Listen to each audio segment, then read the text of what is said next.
రేపు దేవుని మాట విందాం. దేవుని మాట జీవం కలిగిన మాట. మనుషుడు రొట్టె వలన కాక దేవుని నోటి మాట వలన జీవిస్తారనే సత్యం ఎరిగిన మనం ఆయన మాటలు వినడానికి వచ్చాం. ఈ రాత్రి ఆయన మాటే మనల్ని దీవించునుగాక. మిమ్మల్ని మీ కుటుంబాలని నా దేవుని హస్తం మెండుగా దీవించునుగాక. ఈరోజు కొద్దిసేపు దేవుని మాటలు విందాం. దేవుని మాటలోని దీవెనలు మీరంతా దీవించబడి పొందుకుని వెళ్ళాలని ఒక ఆశ. పునరుద్ధానుడైన తర్వాత యేసు ప్రభు చాలామంది కనబడి చాలామందిని పలకరిస్తూ వాళ్ళలో ఉన్న భయాన్ని తొలగిస్తూ అనేక ఘనకార్యాలు చేస్తూ వచ్చారు. అది మనం పునరుద్ధాన పండుగ నుంచి వింటూనే వస్తున్నాం. నేను అందులో ఒక భాగంగా మీకు ఒక విషయాన్ని జ్ఞాపకం చేస్తా. యోహాను సువార్త 21:4 ఇలాగున రాయబడి ఉంది. యోహాను సువార్త 21:4 చదవండి.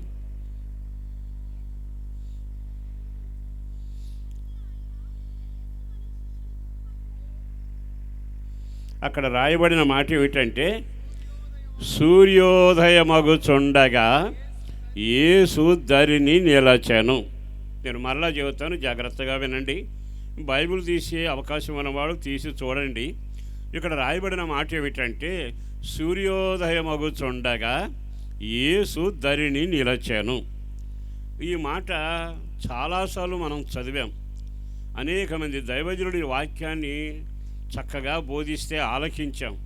కానీ పరిశుద్ధాత్మ దేవుడు మరోసారి ఈ విషయంతో మనతో మాట్లాడుతూ ఉండగా ఆయన మాటలు కొంచెం జాగ్రత్తగా విందాం.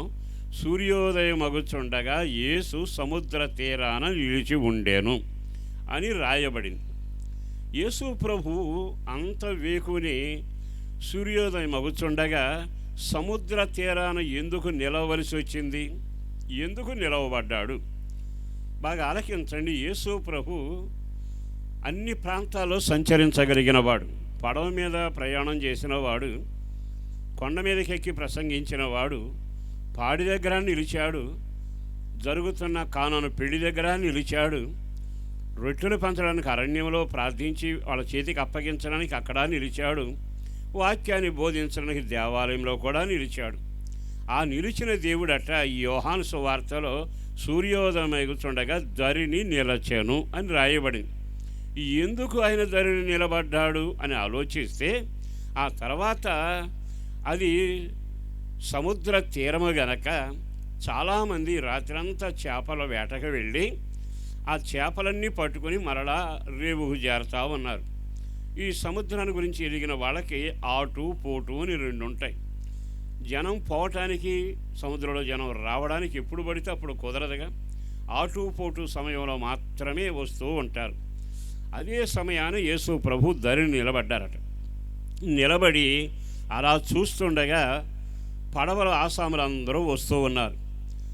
తాను పట్టిన చేపలను తీసుకొని వచ్చి ఆ రేవులో ఆ పడవలు కట్టివేసి ఈ సంపదాన్ని, ఆ చేపలను తీసుకొని మార్కెట్లో అమ్మి జీవనం చేస్తుంటారు.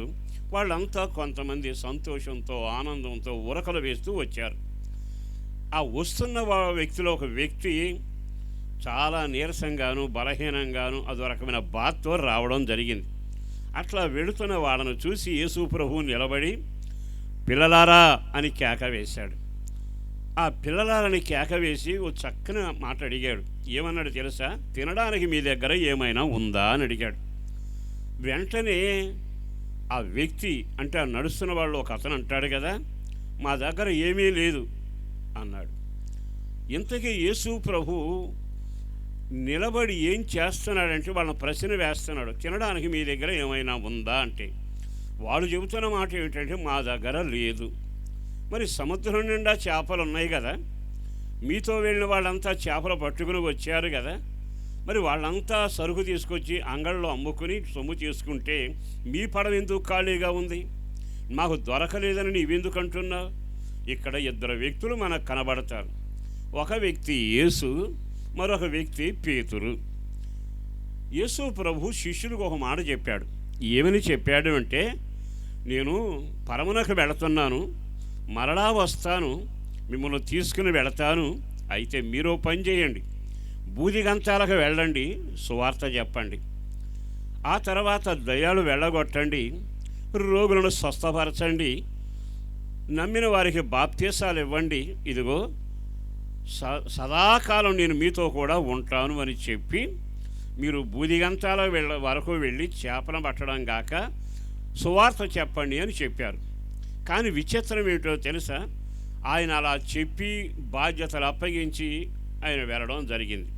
కానీ ఈ పేతురు గారు ఉన్నాడే, ఆయనతో 7 ఉన్నారు అక్కడ. వాళ్ళ 7 కూర్చుని మాట్లాడుకుంటుండగా వెంటనే పేతురు ఒక మాట అంటాడు, అయ్యా నేను చేపలు పట్టడానికి సముద్రానికి వెళుతున్నాను అన్నాడు. అనగానే విచిత్రం ఏంటో తెలుసా? వాళ్ళంతా ఆశ్చర్యపోయి ఒక్కసారి పేతురుని అలా చూచి, ఏం మాట్లాడుతున్నావు? యేసు ప్రభు ఏం చెప్పాడు? ఆయన చెప్పిన మాట మీరు విన్నారు కదా, బూదిగంతాల వరకు వెళ్ళమని చెప్పారు కదా. మరి బూదిగంతాలకు వెళ్ళి దయ్యాలు వెళ్ళగొట్టాలి, రోగులను స్వస్థపరచాలి, వాక్యం బోధించాలి, నమ్మిన వారికి బాప్తీసాలు, ఇది కదా మన పని. దేవుడు ఆ పని మనకు అప్పగించాడు కదా అని అతనితో మాట్లాడటం జరిగింది. అతను అంటాడు, యేసు ఉన్నాడు గనక దయ్యాలు పోయినాయి, యేసు ఉన్నాడు గనక శవాలు లేచాయి, యేసు ఉన్నాడు గనక రొట్టెలు విరిస్తే మిగిలాయి, యేసు ఉన్నాడు గనక నీళ్లు ద్రాక్షరసం అయ్యాయి. ఇప్పుడు ఆయన లేడుగా అంటే తన భావన ఏమిటంటే, యేసుంటే ఘనకార్యాలు జరుగుతాయి గనక మనం ఎట్లాగో ఇక వీళ్ళ మధ్యలో బ్రతకలేం అన్నట్టుగా నేను చేపలు పట్టడానికి వెళతాను అనగానే ఈ 6 అన్నమాట ఏమిటంటే, యేసుతో తిరిగిన వాడవు నీవు, యేసుతో పర్వతాలు ఎక్కావు, యేసుతో ప్రార్థన చేశావు, యేసుతో నీళ్ళ మీద కూడా నడిచావు. అంత దగ్గర సంబంధం అన్న వ్యక్తివైన నీవే చేపల పడతాకు వెళతాను అంటే ఇక మా బతికెంత? పద మేము కూడా వస్తాం. మొత్తం అందరూ కలిసి చేపల పట్టడానికి వెళ్ళారు. తీరా వెళ్ళి ప్రయాసపడితే రాత్రంతా ప్రయాసపడ్డారండి. అందరికీ విస్తారమైన చేపలు పడ్డాయి. కానీ అతగాడి పడవలో ఒక్క చేప పడల. ఒక్క క్షణం ఆగి ఆలకిస్తే యేసు ప్రభు ధరిని నిలిచింది. ఎందుకంటే వాళ్ళు ఖాళీ పడవతో వచ్చారు. అందుకని వాళ్ళ క్షేమం కోరి యేసు ధరిని నిలిచి, పిల్లలారా తినడానికి మీ దగ్గర ఏమైనా ఉందా అని అడిగాడు. ఆ మాట అడక్క మునిపే వాళ్ళు లేదు అనే మాట చెప్పారు. ఈరోజు ఈ మాటలు వింటున్న సహోదరులారా, మనం కూడా ఈ జీవన వ్యాపారం చేస్తున్నాం కదా. ఉద్యోగం చేసేవాళ్ళు ఉన్నారు, వ్యాపారం, వ్యవసాయం, కష్టపడేవాళ్ళు, కూడికెళ్ళేవాడు, మొత్తం మీద అంతా జనం ఉన్నారు. మరి ఇన్ని సంవత్సరాలు నువ్వు దేవునితో నడుస్తున్నావు కదా. నీ జీవనోపాధి విషయమైన, నీ కుటుంబపరమైన, నీ ఆధ్యాత్మికమైన జీవితంలోనైనా నీ పడవ నిండుతుందా, ఖాళీగా ఉంటుందా? బైబిల్ లేఖనం ప్రకారం మీ గిన్నె నిండి పొంగి పొరలాలి. బైబిల్ లేఖనం ప్రకారం నువ్వు తలగా ఉంటావు కానీ తోకగా ఉండవు. మరి ఖాళీ పడవ ఎందుకు వచ్చింది? ఖాళీ పడవ ఎందుకని అలా ఊరేగుతూ ఉంది? ఆనాడు వాళ్ళ పడవ ఖాళీగా ఉంది. ఎందుకో ఈ ప్రాంతాన్ని ప్రేమించి దైవజనుల ప్రేరేపణతో ఈ కూడికలు ఏర్పాటు చేస్తే పేరు పెట్టి పిలిచినట్టుగా మిమ్మల్ని తీసుకొచ్చాడు దేవుడు. ఈ మాటలు వింటున్న సహోదరులారా, మీరు పడే ప్రయాసలో మీ జీవితం సంతృప్తిగాను దీవెనకరంగా ఉంటుందా, లేకపోతే ఖాళీ పడవలాగానే ఉంటుందా? ఎవరి జీవితాలు ఖాళీగా ఉంటే, నేను చెప్పేది శారీరకంగా, ఆధ్యాత్మికంగా. ఎంత కష్టపడుతున్నా పైసా మిగలడంలా, ఎంత సంపాదించినా అనుభవించడానికి అవకాశం ఉంటుందా, ఎంతగా జాగ్రత్తగా ఉన్న ఆరోగ్యం ఉండడంలా. అంటే పడవంతా ఖాళీగా ఉంటుందిగా. ఆ ఇంట్లోకి వెళితే అన్నీ ఉంటాయి కానీ సమాధానం ఉండదు. ఆ ఇంట్లో సమాధానం ఖాళీ అయిపోయింది. ఆ పడవ ఖాళీగా ఉంది. కొంతమంది దగ్గరికి వెళితే ఆరోగ్యం ఉండదు, కొంతమంది దగ్గరికి వెళితే ఆ ఇంట్లో ప్రేమ ఉండదు, కొంతమంది దగ్గరికి వెళితే ఆ ఇంట్లో ప్రార్థన ఉండదు. అంటే అంతా ఖాళీ ఖాళీ ఖాళీ ఖాళీ.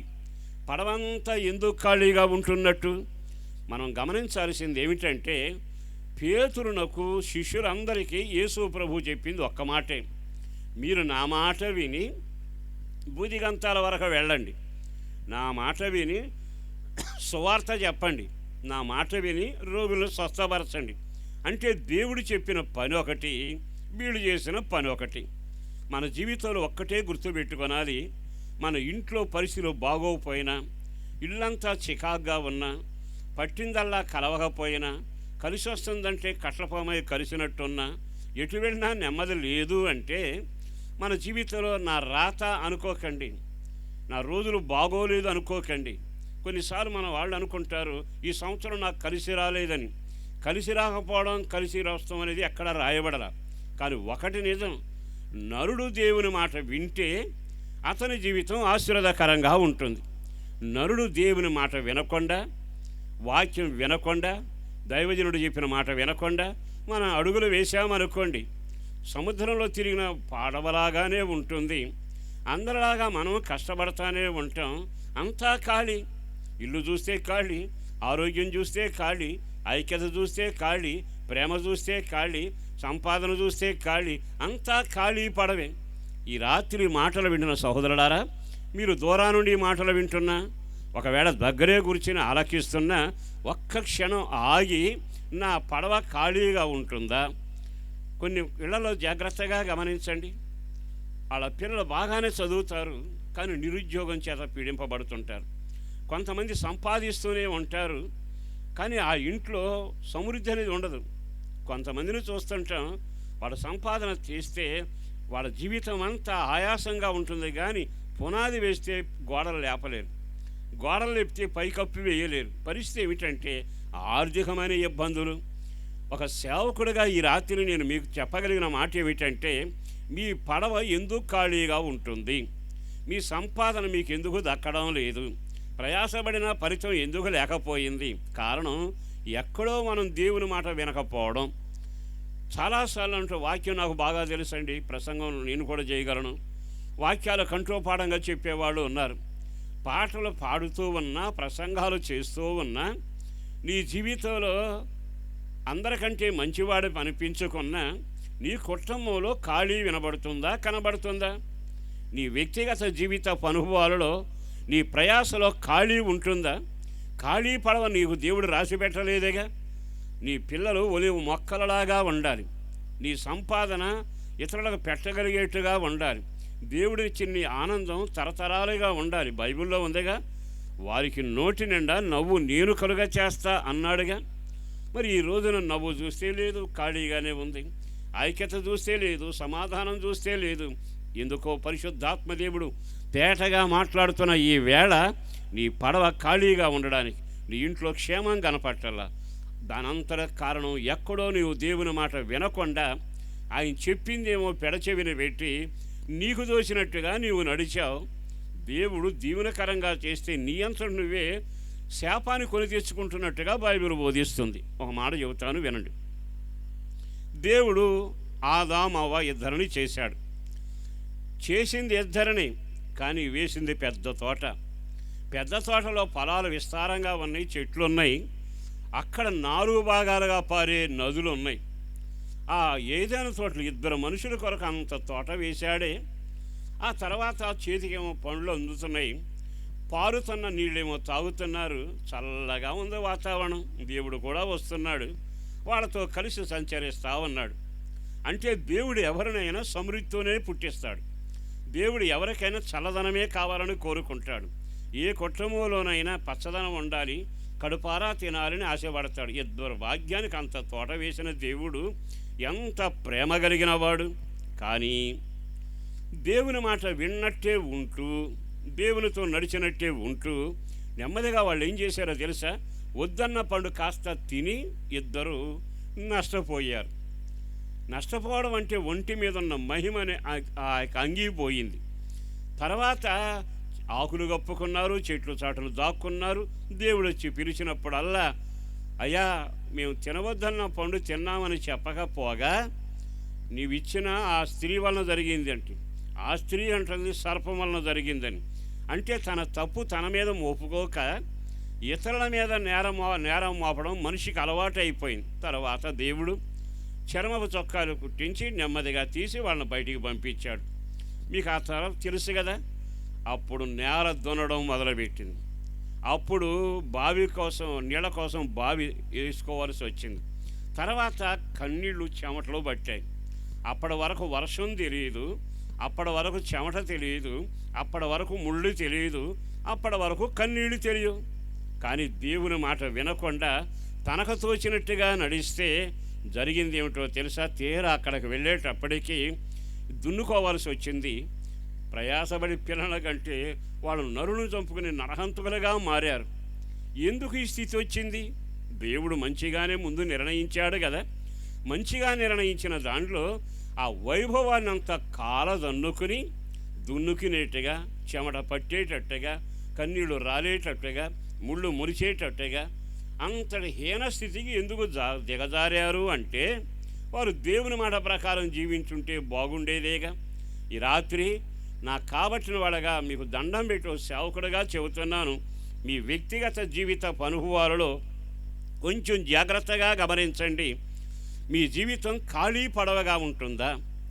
మీ బ్రతుకు ముళ్ళ కంపలాగా ఉంటుందా? మీ వ్యక్తిగత జీవితంలో వేదన చోటు చేసుకుంటుందా? దీనంతటికీ ప్రబలమైన కారణం ఫలానోళ్ళు ఎదురొచ్చారు గనక అనబాకండి, ఈరోజు అమావాస్య గనక అనబాకండి, అసలు నా ఇంటికి వాస్తు సరికాదు అనబాకండి. దీనన్నిటికంటే మూలమైంది ఏమిటంటే నువ్వు దేవుని మాట వినకుండా ప్రవర్తించడం. దేవుని మాట వినబడుతున్నప్పుడు దాన్ని ఆలకించాలిగా. ఆలకించకుండా ఉంటే ఈ రాత్రి నేను చెప్పగలిగింది ఏమిటంటే అంతా ఖాళీ పడవతో ఎంతకాలం పయనం చేస్తా? మీరు వ్యక్తిగతంగా జీవితాన్ని దేవుని దగ్గర సరి చేసుకునేందుకే ఈ కూడికలు ఏర్పాటు చేయబడ్డాయి.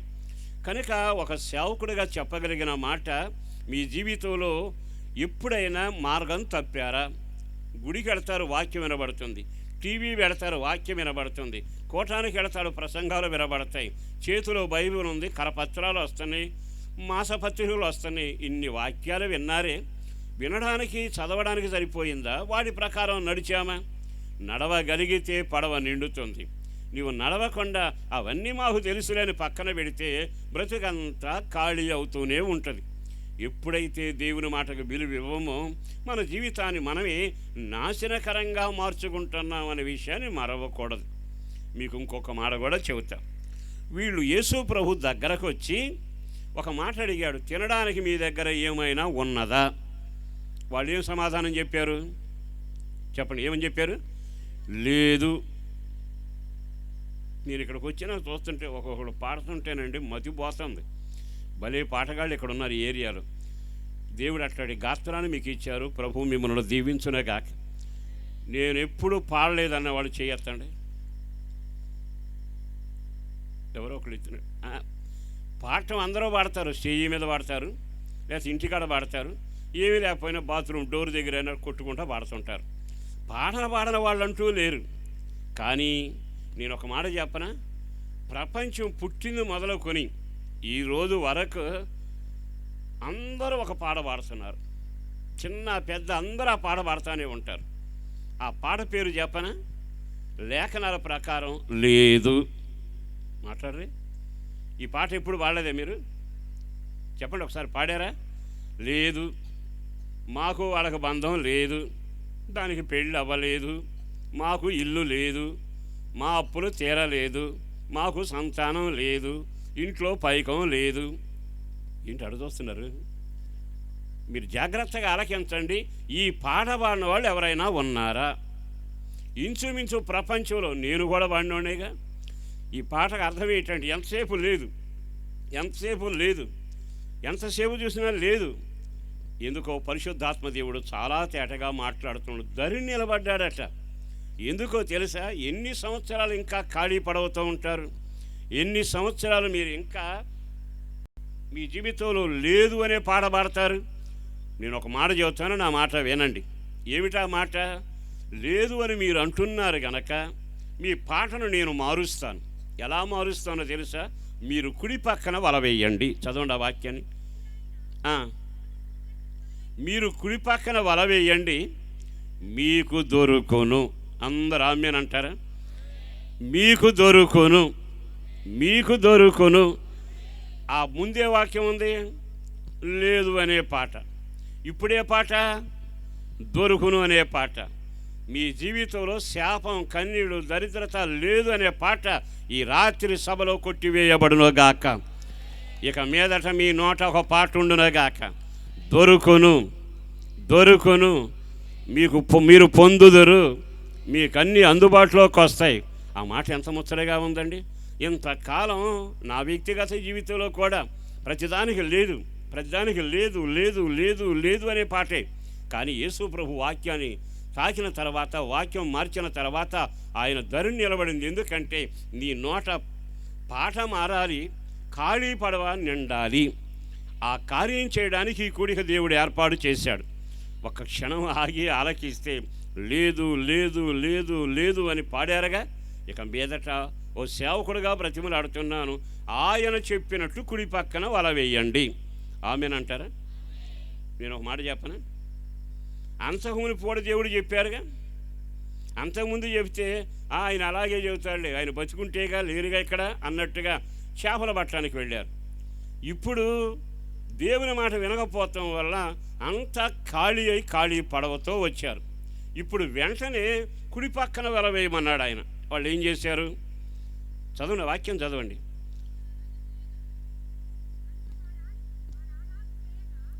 వారు అలాగున చేయగా చేపలు విస్తారంగా పడినందువలన ఆ వల పిగిలిపోయినంత భయంకరమైన పరిస్థితులను చినిగిపోలేదు. నేను ఒక మాట చెప్పనా? మరి ముందు కూడా దేవుడు ఒక మాట చెప్పాడుగా, బూదిగంతాల వరకు వెళ్ళమని. అప్పుడు వినలా.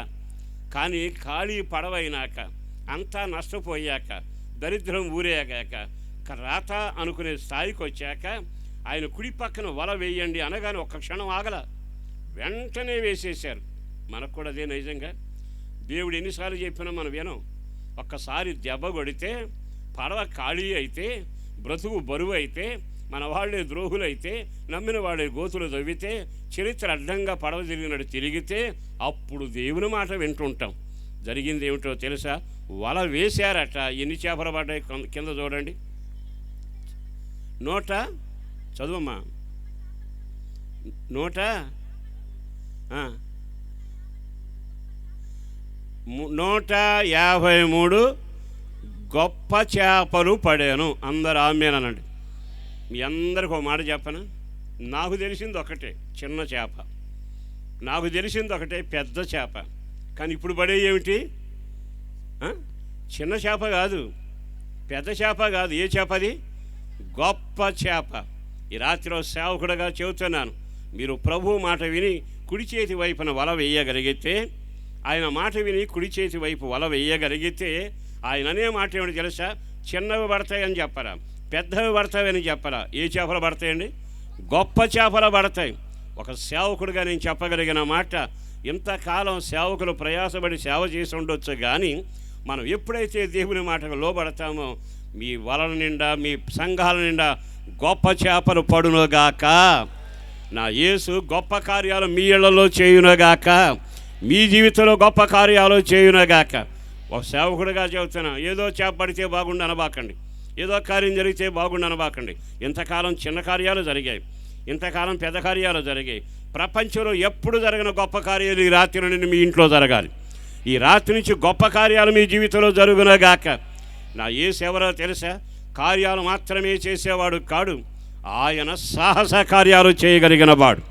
ఆయన ఎవరో తెలుసా? గొప్ప కార్యాలు చేయగలిగిన వాడు. ఓ సేవకుడుగా కోరుకుంటున్నా, సేవకులకైనా విశ్వాసులకైనా దండం పెట్టు. నేను సేవకుడిగా చెప్పగలిగిన మాట, ఇంతకాలం జరిగింది ఖాళీ పడవ, ఇంతకాలం జరిగింది నాలిపోయిన జీవితం, ఇంతకాలం సముద్రంలో తిరిగారు, చెమట మిగిలింది, ఇంతకాలం పరిగెత్తారు, అంతా శూన్యమైంది. ఈ రాత్రైనా దేవుని మాట వినగలిగితే, ఈ రాత్రైనా దేవుని మాట మీరు వినగలిగితే, నా దేవుడు ఎవరో తెలుసా? ఆయన మాటకు లోబడండి.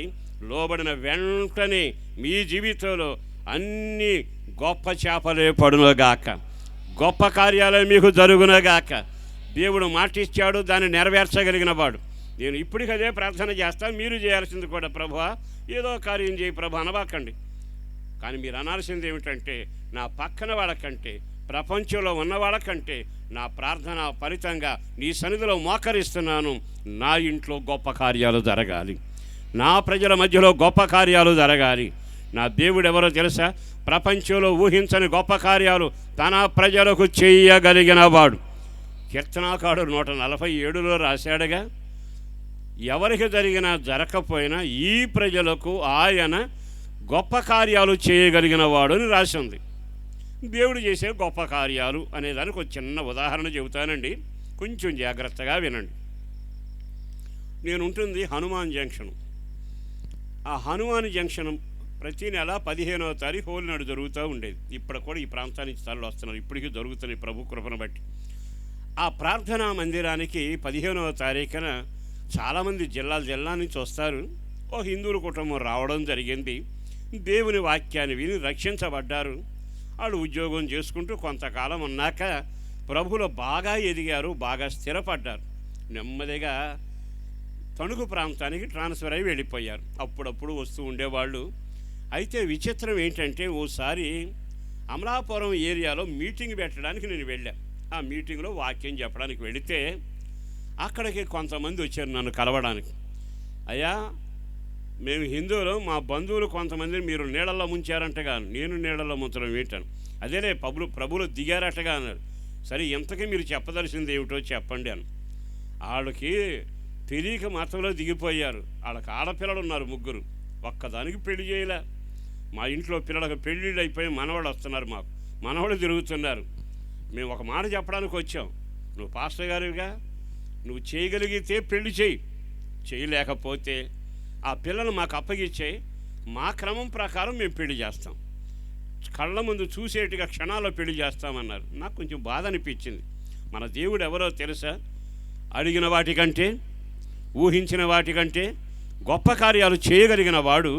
ఆయన పేరు నజరేయుడైన యేసు. సరే, నెమ్మదిగా ప్రార్థన చేసి నేను అన్నాను కదా, చేస్తామని పెళ్ళి, మీరేం కంగారు పడబాకండి అని. ఆ తర్వాత చూస్తాం అని వెళ్ళిపోయారు. తర్వాత నేను ఆ పాస్టర్ గారు నన్ను పిలిచిన ఆయన వాక్యం చెప్పడానికి వేదిక మీదగా పిలిస్తే ఓ చిన్న మాట అన్నాను. అయ్యా పాస్టర్ గారు, మా పిల్లలు వచ్చారు, ఆడపిల్లలు 3 ఉన్నారు, పాట పాడతారు, కొంచెం అవకాశం ఇస్తారని. భలే పని అండి, తప్పకుండా ఇస్తాను అంటే, నా ప్రసంగానికి ముందు ఆ పిల్లలు ప్రార్థన పాడబాడటానికి వచ్చారు. 3 పాడారండి. వేల మంది ఉన్నారు జనం. చిత్రం ఏమిటో తెలిసే, వాళ్ళు పాటలు పాడుతుండగా జనమంతా చప్పట్లు కొట్టడం, తన్మయత్వం చెందడం, ఆత్మచేత నింపబడటం, మొత్తం మీద పాటలు అయిపోయేటప్పటికి చప్పట్లు ఎక్కువ అయిపోయింది. దేవుడు బలంగా వాడుకున్నారు, బలంగా పాడారు. తర్వాత నేను వాక్యం చెప్పాను. ఆ పాస్టర్ గారు అంత భోజనం పెడితే తిరిగి నా కారులో బయలుదేరి వస్తుండగా కొంత దూరం వచ్చేటప్పటికి నా ఫోన్ మోగింది. ఫోన్ మోగ్గానే లిఫ్ట్ చేసి, ఎవరంటే, నేను పాస్టర్ గారినండి, ఇప్పటి వరకు మీరు అక్కడ వాక్యం చెప్పారు కదా, ఎవరో మీరు 3 పిల్లల్ని తీసుకొచ్చారు, మీ విశ్వాసులు అంట కదా, ఆ 3 పిల్లలు భలే పాడారండి, చాలా వందనాలండి, వాళ్ళు ఎప్పుడు బాగా పాడతారు, కుటుంబంతో హిందువులు ప్రార్థన చేసుకుంటున్నారు వివరంగా చెప్పాం. చెప్పినాక ఆయన అన్నాడు కదా, పాస్టర్ గారినండి నేను, వందనాలండి. సరే కానీ ఒక మాట మిమ్మల్ని అడుగుతాను, మీరేమనుకోకూడదని. సరే అడగండి అన్న. ఆ పిల్లలు పాడుతుంటే చాలా ముచ్చట ఉందండి, మేము హిందువులుగా రక్షించబడి సేవ చేస్తున్నాం, ఒక్కసారి ఆ పెద్ద పిల్లని మా పిల్లలకి మా పిల్లోడికి ఇవ్వటానికి ఏమైనా అనుకూలంగా ఉందేమో చూడండి అన్నాడు. నాకు ఆశ్చర్యం అనిపించింది. నెమ్మదిగా ప్రార్థన చేసి అలాగే అని చెప్పి మాట్లాడాను. సరిగ్గా 15 రోజులకి నిశ్చితార్థం అయ్యింది. నెల తిరక్కమునిపి వివాహం జరిగిపోయింది. చూస్తే ఆశ్చర్యం అనిపించింది నాకే. తర్వాత నేను మీటింగ్ నుంచి వచ్చాను. మరలా సంవత్సరం మరుసటిసారి మరలా అమలాపురం వెళ్ళాను. ఈ పెళ్ళిలైన ఈ కుటుంబం ముందు రాలా, వాళ్ళ బంధువులు వచ్చారు. వాళ్ళ బంధువులు రాగానే నాకు అప్పుడు అర్థమైంది, మొన్న వచ్చింది వీళ్ళేగా, మళ్ళా వచ్చింది వీళ్ళే కదా, ఇప్పుడు వచ్చి అడుగుతారు, చేసేవాళ్ళయ్యా ఒకదానికి, రెండో దానికి ఎప్పుడు చేస్తామంటాకు వచ్చారు. సహజంగా అంతే కదా అనుకున్నా. అనగానే దగ్గరకు వచ్చి ఓ చక్కన మాట్లాడినారు. ఏమన్నా తెలుసా, అయ్యా పాస్టర్ గారు, ఏం చేసావు దాని పెళ్ళి, దాని వైభవం మా పిల్లలకు కూడా లేదన్నారు. నాకేం అర్థం కాలే, వైభవం ఏంటి, మీ పిల్లలకు లేకపోవడం ఏంటని. అసలు సంగతి ఏమిటంటే, అమ్మాయికి పెళ్ళి అయ్యాక అబ్బాయికి అమెరికాలో ఉద్యోగం వచ్చింది. అమెరికాలో ఉద్యోగం వచ్చిన కొంతకాలం ఈ అమ్మాయిని కూడా తీసుకుని నెమ్మదిగా బయలుదేరి వెళ్ళాడు. మీరు బాగా గమనించండి, ఎప్పుడైతే తీసుకుని వెళ్ళాడో అమ్మాయి ఇప్పుడు విమానం ఎక్కాలా ఎక్కకూడదా, విమానం దిగిన కారు ఎక్కాలా ఎక్కకూడదా, మరి తిన్నగా రావాలిగా. మరి ఈరోజు ఆ పిల్ల విమానం ఎక్కడం దిగడం చూస్తేనట ఆశ్చర్యం అనిపించిందట. అందుకంటారు, మా పిల్లలకు లేని భోగం దీనికి వచ్చింది. బాగా ఆలకించారా? నా దేవుడు నీ శత్రువుల ముందు నిన్ను హెచ్చించడానికి చిన్న కార్యాలు చేయుడు, పెద్ద కార్యాలు చేయుడు, గొప్ప కార్యాలు చేయగలిగిన వాడు. చేతులతో ఒకసారి గట్టిగా హల్లెలూయా చెబుదామా? ఈ రాత్రి ఓ సేవకుడుగా నేను చెబుతున్నా, నా యేసును బట్టి బ్రతిమలాడుతూ దండం పెట్టి మీకు చెప్పగలిగిన మాట ఒక్కటే, ఆయన మీ ఇంట్లో, మీ పడవలో, మీ సేవలో, మీ పరిచర్యలో ఇక మీద చిన్న పెద్ద కార్యాలు కాదు కానీ అన్ని గొప్ప కార్యాలే జరుగునుగాక. అట్లా మా ఇళ్లలో, మా పిల్లల జీవితాల్లో గొప్ప కార్యాలు జరగాలనుకునేవాడు చెయ్యెత్తి 3 సార్లు ఆమేన్ అని చెప్పండి. ఆమేన్, ఆమేన్, ఆమేన్. ఈ రోజు నుంచి మీరు దేవుని మాట వినండి, తప్పనిసరిగా మీ జీవితంలో గొప్ప చేపలు పడునుగాక, గొప్ప కార్యాలు జరుగునుగాక. ఊహకు మించిన ఘనకార్యాలు చేయడానికి సరిపోయిన వాడు ఆయనే. ఆయన పేరు నజరేయుడైన, చెప్పాలి, నజరేయుడైన యేసు. మరి ఈరోజు ఆయన మాట వింటే బాగుంటుందిగా. నువ్వు మాట వినలేదు గనక అక్కడంతా ఖాళీ ఖాళీ ఖాళీ పడవ, భయంకరమైన నిరాశ, లేదు లేదు లేదనే గోల ఎక్కువైపోయిందిగా. ఎందుకో ఈ కూటాల ద్వారా మీ చరిత్ర మార్చబోతున్నాడు, మీ పరిచర్ను మార్చబోతున్నాడు, మీ సంఘాలను మార్చబోతున్నాడు, మీ ప్రాంతాన్ని మార్చబోతున్నాడు. నిండిన పడవలాగా ఉందురుగాక. రాత్రంతా ప్రయాసపడితే ఖాళీ పడవ, ఇప్పుడు 153 గొప్ప చేపలు కనపడ్డాయి. నా దేవుడు క్షణాల్లో కార్యం జరిగించగలిగిన వాడు. వీళ్ళు ఇంకా లోపలికి వెళ్ళి రాత్రి వేయాలి వల. రాత్రి వేయక మునిపే రేవులోనే పట్టపగల కార్యం చేశాడుగా. నా దేవుడు నువ్వు విశ్వసిస్తే, నువ్వు అడిగితే, వాక్యానికి లోబడితే, అది పగలైనా రాత్రైనా, అసాధ్యమైన సాధ్యమైన, ఇది జరగదనుకున్న తప్పక ఆయన దగ్గర నిలబడి జరిగేట్టుగా కార్యం చేయగలిగిన వాడు. ఆయన పేరు నజరేయుడైన యేసు. మీ ఇళ్లలో ఎదిగిన పిల్లలు నుండి వివాహం జరగకపోయినా, పునాది వేసి కట్టలేకపోయినా, పంట పండిన జీవితంలో అనుభవించకపోయినా, ఇంట్లో ఐక్యత లేకపోయినా, ఏది చూసినా అంతా ఎదురొస్తూ ఉన్నా, ఈ రాత్రి నా దేవుడు లేదు అనేది కొట్టి వేస్తాడు. మీకు సమస్తము దొరుకునుగాక, సమస్తము దీవెనకరంగా మారునుగాక, సమస్తము నీకు ఆశీర్వాదకరంగా ఉండునుగాక. కొన్ని వేల మందిని చూస్తూ ఉన్నాను, దేశ దేశాలు తిరుగుతూనే ఉన్నాను. ఎందుకో ఈ పూట మిమ్మల్ని చూడటానికి ప్రభు ఇక్కడ తీసుకుని వచ్చాడు. మిమ్మల్ని చూస్తుంటే నాకు చాలా ఆనందం అనిపిస్తుంది. మీ ఇళ్లలో ఖాళీ పడవ ఉండకూడదు, మీ జీవితం ఖాళీగా ఉండకూడదు, లేదు అనే పాట మీ ఇళ్లలో ఉండకూడదు. మన వాళ్ళకి ఇది ఒక అలవాటు అయిపోయింది, లేదు అన్నిటికీ లేదు లేదు లేదు. ఎక్కడ బలకరించినా మా దగ్గర ఎక్కడ డబ్బులు అలా సన్నాయి మోత కొంచెం బలకరించాం, ఆరోగ్యం అసలు లేదు, మాకా వాళ్ళకి చుట్టారకం లేదు, మా కార్యాలు జరగడం లేదు, మా వాడికి ఉద్యోగం లేదు. ఎందుకో దేవుడు ఈ ధరిని నిలబడ్డాడు, ఈ కోటంలో ఇక్కడ నిలబడ్డాడు, మిమ్మల్ని అందరూ కూర్చోబెట్టాడు. ఈ మాటలు వినిపిస్తుండగా నీవు కానీ ఆయన మాట విని ఇక మీదట నీ మాటే వింటానయా అని అంటేవా, పాటను కొట్టివేస్తాడు. ఎక్కడ అడుగు వేసినా విసిరిన ప్రతి చోట మీకు సమస్తము సమకూడి దొరుకునుగాక, సమస్తము దీవెనకరంగా మారునుగాక. నా యేసును బట్టి మరొకసారి మిమ్మల్ని అభినందిస్తూ దీవిస్తూ ఉన్నాను. మీరు దేవుని మాట వినండి, మీకు దొరుకుతుంది. ఇంకొక మాట కూడా నేను మీతో చెబుతాను. లేఖనాల ప్రకారం నీ జీవితంలో నీకు సమస్తము సమకూడి జరగాలి అనుకున్నప్పుడు కుడి పక్కన వల వేయడం అనేది నేర్చుకోవాలి. అంటే యేసు ప్రభు వాస్తును పాటించాడా? ఎడం చేతిలో పడవ, ఎడం చేతైనా పడతాయి, కుడి చేతిలోనైనా పడతాయి. కానీ దేవుడు మాటకు లోబట్టడం మనం నేర్చుకోగలగాలి. మనం చాలాసార్లు దేవుని మాటకు లోబడకపోవడం వలనే మన కార్యాలు సఫలం కావటంలా. రెండో మాట చెబుతానండి. ఓసారి ఒక చిన్న మీటింగ్ జరిగింది. ఆ మీటింగ్ పెట్టి ఆ మీటింగ్లో అందరూ కలిసి మాట్లాడుకుంటున్నారు. బాగా పంట పండింది ఈ సంవత్సరం, బాగా పంట పండింది ఈ సంవత్సరం, బాగా పండింది ఈ సంవత్సరం అంటూ సంబరపడిపోయారు. ఆ పంట చేతికి వచ్చేటప్పటికి పిడికిడి అయ్యిందట. పంట చూస్తే బాగా పండిందే కానీ కూర్చుకునే టయానికి పిడికిడి అయ్యిందట. చూసావా దేవుడు ఎంత అన్యాయం చేశాడో. పంట అయితే ఇచ్చాడు కానీ కూర్చుకునే అవకాశం ఇవ్వలా, అంతా నష్టపోయాం అనుకుంటున్నారట. ఈ లోపు ఒక పాస్టర్ గారు అక్కడికి వచ్చారు. అక్కడికి వచ్చి వాళ్ళని చూసి, అయ్యా ఏమంటున్నారు? బాగా పంట పండిందండి, చేతికి వచ్చేటప్పుడు పిడికిడి అయ్యింది, దేవుడు అన్యాయం చేశాడు, పంట ఇచ్చాడు కానీ కూర్చుకోవడానికి అవకాశం లేదు, తుఫాను మీద తుఫానులు, నష్టాల మీద నష్టాలు అంటున్నారు. ఆ దైవజనుడు వాళ్ళతో ఒక మాట చెప్పాడు. నేను ఒక మాట చెబుతాను వినండి. మీ స్థితి ఎలా ఉందో తెలుసా? పంట చూస్తే విస్తారంగా ఉంది కానీ పట్టుకుంటే పిడికిరే అవుతుంది. మీరు దుప్పటి కప్పుకుంటున్నారు చలాగటంలా, తాగుతున్నారు తృప్తి కలగటంలా, సంపాదిస్తున్నారు మీకు మిగలటంలా.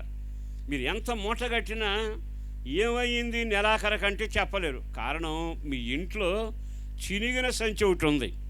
ఆ చినిగిన సంచులు అన్నీ వేస్తున్నారు. ఏమవుతుంది చినిగిన సంచిలో వేస్తే? అందరూ ఒక్కసారి ఆ దైవజనుడి వైపు తేరి చూశారు. అంటే ఎంత సంపాదించినా మన సంపాదన ఏమవుతున్నట్టు? పండింది కానీ చేతికి అందట్లేదుగా, కప్పుకుంటున్నాం కానీ చలి ఆగటం లేదుగా, తింటున్నాం కానీ తృప్తి కలగటం లేదుగా, పడుకుంటున్నాం కానీ నిద్ర పట్టడం లేదుగా, ప్రయాస పడుతున్నాం కానీ మనం అనుభవించట్లేదుగా. మీరు కొన్నిసార్లు బాగా గమనించండి, విస్తారంగా పండుద్ది. తర్వాత ఎంత మిగిలిందని అడిగితే అప్పులకే రాలేదండి. అంటే కష్టం నీది, సుఖం వాళ్ళది. ఎందుకో పరిశుద్ధాత్మ దేవుడు అంటున్నాడు, మీ ఇంట్లో చినిగిన సంచి ఒకటి ఉంది. ఆ చినిగిన సంచిలోంచి మీరు విడుదల పొందాలి. ఒక్క మాట చెబుతాను. ఆ దైవజనుడి పేరు హగ్గై. హగ్గై గ్రంథకర్త మొదటి అధ్యాయంలో చెప్పాడు కదా, మీరు సరంబి వేసిన ఇళ్లలో జీవిస్తున్నారు, దేవుని ఆలయం పాడైపోయింది. మరి దేవుని ఆలయం పాడైపోతే సరంబి వేసిన ఇళ్లలో మీరు సుఖపడుతున్నారుగా, మీకు ఎలా పండుద్ది? మీ జీవితంలో దీవెన ఎక్కడ కలుగుతుంది? మీ జీవితంలో నష్టమే జరుగుతుందిగా. అధ్యాయంలో గొప్ప మాట ఏమిటంటే చినిగిన సంచి. అందరూ చెప్పండి, గట్టిగా చెప్పాలి. చినిగిన సంచి అంటే ఇప్పుడు మన ఇళ్లలో చాలా సంచులు ఉంటాయిగా. కండక్టర్ గారు వేసుకునే సంచి మొదలుకొని ఆడవాళ్ళు వేసుకునే సంచుల వరకు మనం చూస్తున్నాంగా. కానీ విచిత్రం ఏమిటో తెలుసా? చినిగిన సంచి. నీ ఇంట్లో ఖాళీ పడవ ఉండకూడదు, నీ ఇంట్లో చినిగిన సంచి ఉండకూడదు. చినిగిన సంచి కారణం ఏంటంటే ఎక్కడో నీవు దారి తప్పావు.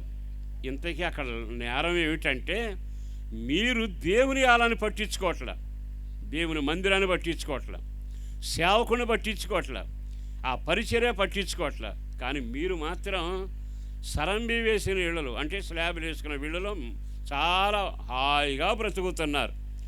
మీకు మరలా మంచి రోజులు రావాలంటే, మీకు క్షేమం కలగాలి అంటే, మీ ఇంట్లో చినిగిన సంచి పోవాలి అంటే మీరు ఆ మందిరానికి పునాది వేసి కట్టాలి అని హగ్గై గ్రంథంలో మొదటి అధ్యాయంలో బహుతేటగా సేవకుడు చెప్పడం మొదలుపెట్టింది. అతని పేరు హగ్గై అని దైవజనుడు. ఇప్పుడు మీరు ఆలోచించండి, మన ఇంట్లో చినిగిన సంచి ఎందుకుంటుంది? మీరు బాగా ఆలకించండి. ఎందుకుంటుంది మన ఇంట్లో చినిగిన సంచి? కారణం మీకు ఇప్పటికీ అర్థమై ఉంటుంది కదా. ఇంత సంపాదిస్తున్నాం. అతడు అంటాడు, ఇల్లు కట్టలేకపోయానండి, ఇంత సంపాదించాను, దానికి పెళ్లి చేయలేకపోయానండి, ఇంత సంపాదించాను, ఇంకా అప్పులు తీరలేదయ్యా, ఇంకా అంటే అన్నీ చినిగిన సంచిలో వేసినట్టే అవుతుందిగా. చినిగిన సంచిని ఇండులో ఉండడానికి కారణం ఏంటంటే దేవుని మందిరాన్ని పట్టించుకోకపోవడం. నేను పాస్టర్ గారు చెబుతున్నాను కనుక ఒకవేళ దేవుని మందిరం కడితే కలిసి వస్తుందేమో అని అనుకుని మీరు వెళ్ళి మీ అందరూ కలిసి మీ వాకిట్లో మందిరాన్ని కట్టుకోబాకండి. నేను మీ వాకిట్లో మందిరం కట్టుకోమని చెప్పట్లా. బైబిల్ లేఖనం ప్రకారం హృదయమే దేవుని ఆలయం. అందరూ ఒకసారి ఆమేనంటారా? హృదయమే దేవుని ఆలయం. ఇది పాడైపోతే మీకు ఎట్లా కలిసి వస్తుంది? ఇది పాడైపోతే ఎక్కడ మిగులుద్ది? ఇది పాడైతే నీ జీవితంలో చాలా దారుణం కదా. ఇది పాడయిందా? దేవుని మందిరం ఎట్లా ఉండదో రెండు మాటలు చెబుతాం. దేవుని మందిరంలో పితరుల కాలంలో ప్రత్యక్ష గుడారం కానీ, తర్వాత సరోబరు కట్టిన మందిరం కానీ, మన ఊళ్ళో ఉన్న మందిరాలు చూడండి, మందిరంలో వెలుగు ఉంటుంది, మందిరంలో దీపాలు వెలుగుతాయి, మందిరంలో వాక్య పఠనం ఉంటుంది, మందిరంలో దూపం వేసే వేదిక ఉంటుంది, ప్రార్థనా జీవితం ఉంటుంది, ప్రార్థనాపరుడు ఉంటారు. అంటే ప్రార్థన ఉండాలి, వాక్యం ఉండాలి, వెలుగు ఉండాలి, దేవునితో సంబంధం ఉండాలి, ఎల్లప్పుడూ ప్రార్థనా దూపంతో ఆ మందిరం ఉండాలి. మనం అప్పుడు మందిరానికి వెళతాం. ఆ మందిరాన్ని చూడగానే శృంగారం అనే దేవాలయం మందిరం. కొన్నిసార్లు మీరు మందిరాలకు వెళ్తారు కదా, ఆహా భలే కట్టారని మందిరం, లోపలికి వెళితే దీపాలు వెలుగుతుంటాయి, ఆ వాతావరణం వేరుగా ఉంటుంది, దేవుడు అక్కడ ఉన్నట్టుగా అనిపిస్తుంది. వాక్యం చదువు సేవకులు ఉంటారు, బోధించే సేవకులు ఉంటారు, దీపాలు వెలిగించే వాళ్ళు ఉంటారు, ఆరాధన చేసే వ్యక్తులు ఉంటారు. ఇదంతా దేవుడు నివసించే స్థలం. మరి ఈరోజు మీరు ఒక్కసారి పెద్దవాళ్ళుగా ఉన్నారు, ఇక్కడ చాలామంది చిన్నవాళ్ళు ఉన్నారు. నీ హృదయం పవిత్రంగా ఉందా? నీ హృదయం దీవెనకరంగా ఉందా? మరి ఇందులో ఉండాల్సింది వెలుగు, కానీ చీకటి ఉంటుందిగా. ఇందులో ఉండాల్సింది ప్రేమ, కానీ ద్వేషం ఉంటుందిగా. మీకు ఒక వాక్యం చదివి వినిపిస్తానండి. మార్క్స్ వార్త 7వ అధ్యాయము 21. ఒకసారి ఆ వాక్యాన్ని చదవండి. మార్క్స్ వార్త 7:21. లోపల నుండి అనగా మనుషుని హృదయములో నుండి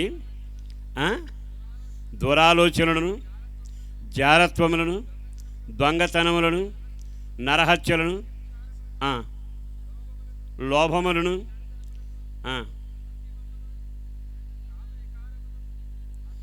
లిస్టు చూసారా? లోభాలు ఉన్నాయట, వ్యభిచారం ఉందట, త్రాగుడుందట, జోదం ఉందట, కోపం ఉందట, ద్వేషం ఉందట, పగ సాధించడం ఉందట. ఇదంతా హృదయం అనేది దేవాలయంలో ఉంది. ఇంకా మరి దేవుడు ఎక్కడ ఉంటాడు? అక్కడ దేవుని వెలుగు ఎక్కడ ఉంటుంది? మన వాళ్ళు పైకి ఎంత ముచ్చడే కనపడతారో తెలుసా, కానీ హృదయం దేవుని ఆలయముగా ఉందా? కానీ ఈ మాటలు పెద్ద పట్టించుకోకుండా, దేవా నా ఇంటికి రావా, నాతో ఉండవా, మా పిల్లలతో ఉండవా అని పిలుస్తూ ఉంటాం. పాపం ఆయన వస్తాడు. ఇక్కడికి వచ్చి ఉందామంటే ఖాళీ లేదుగా.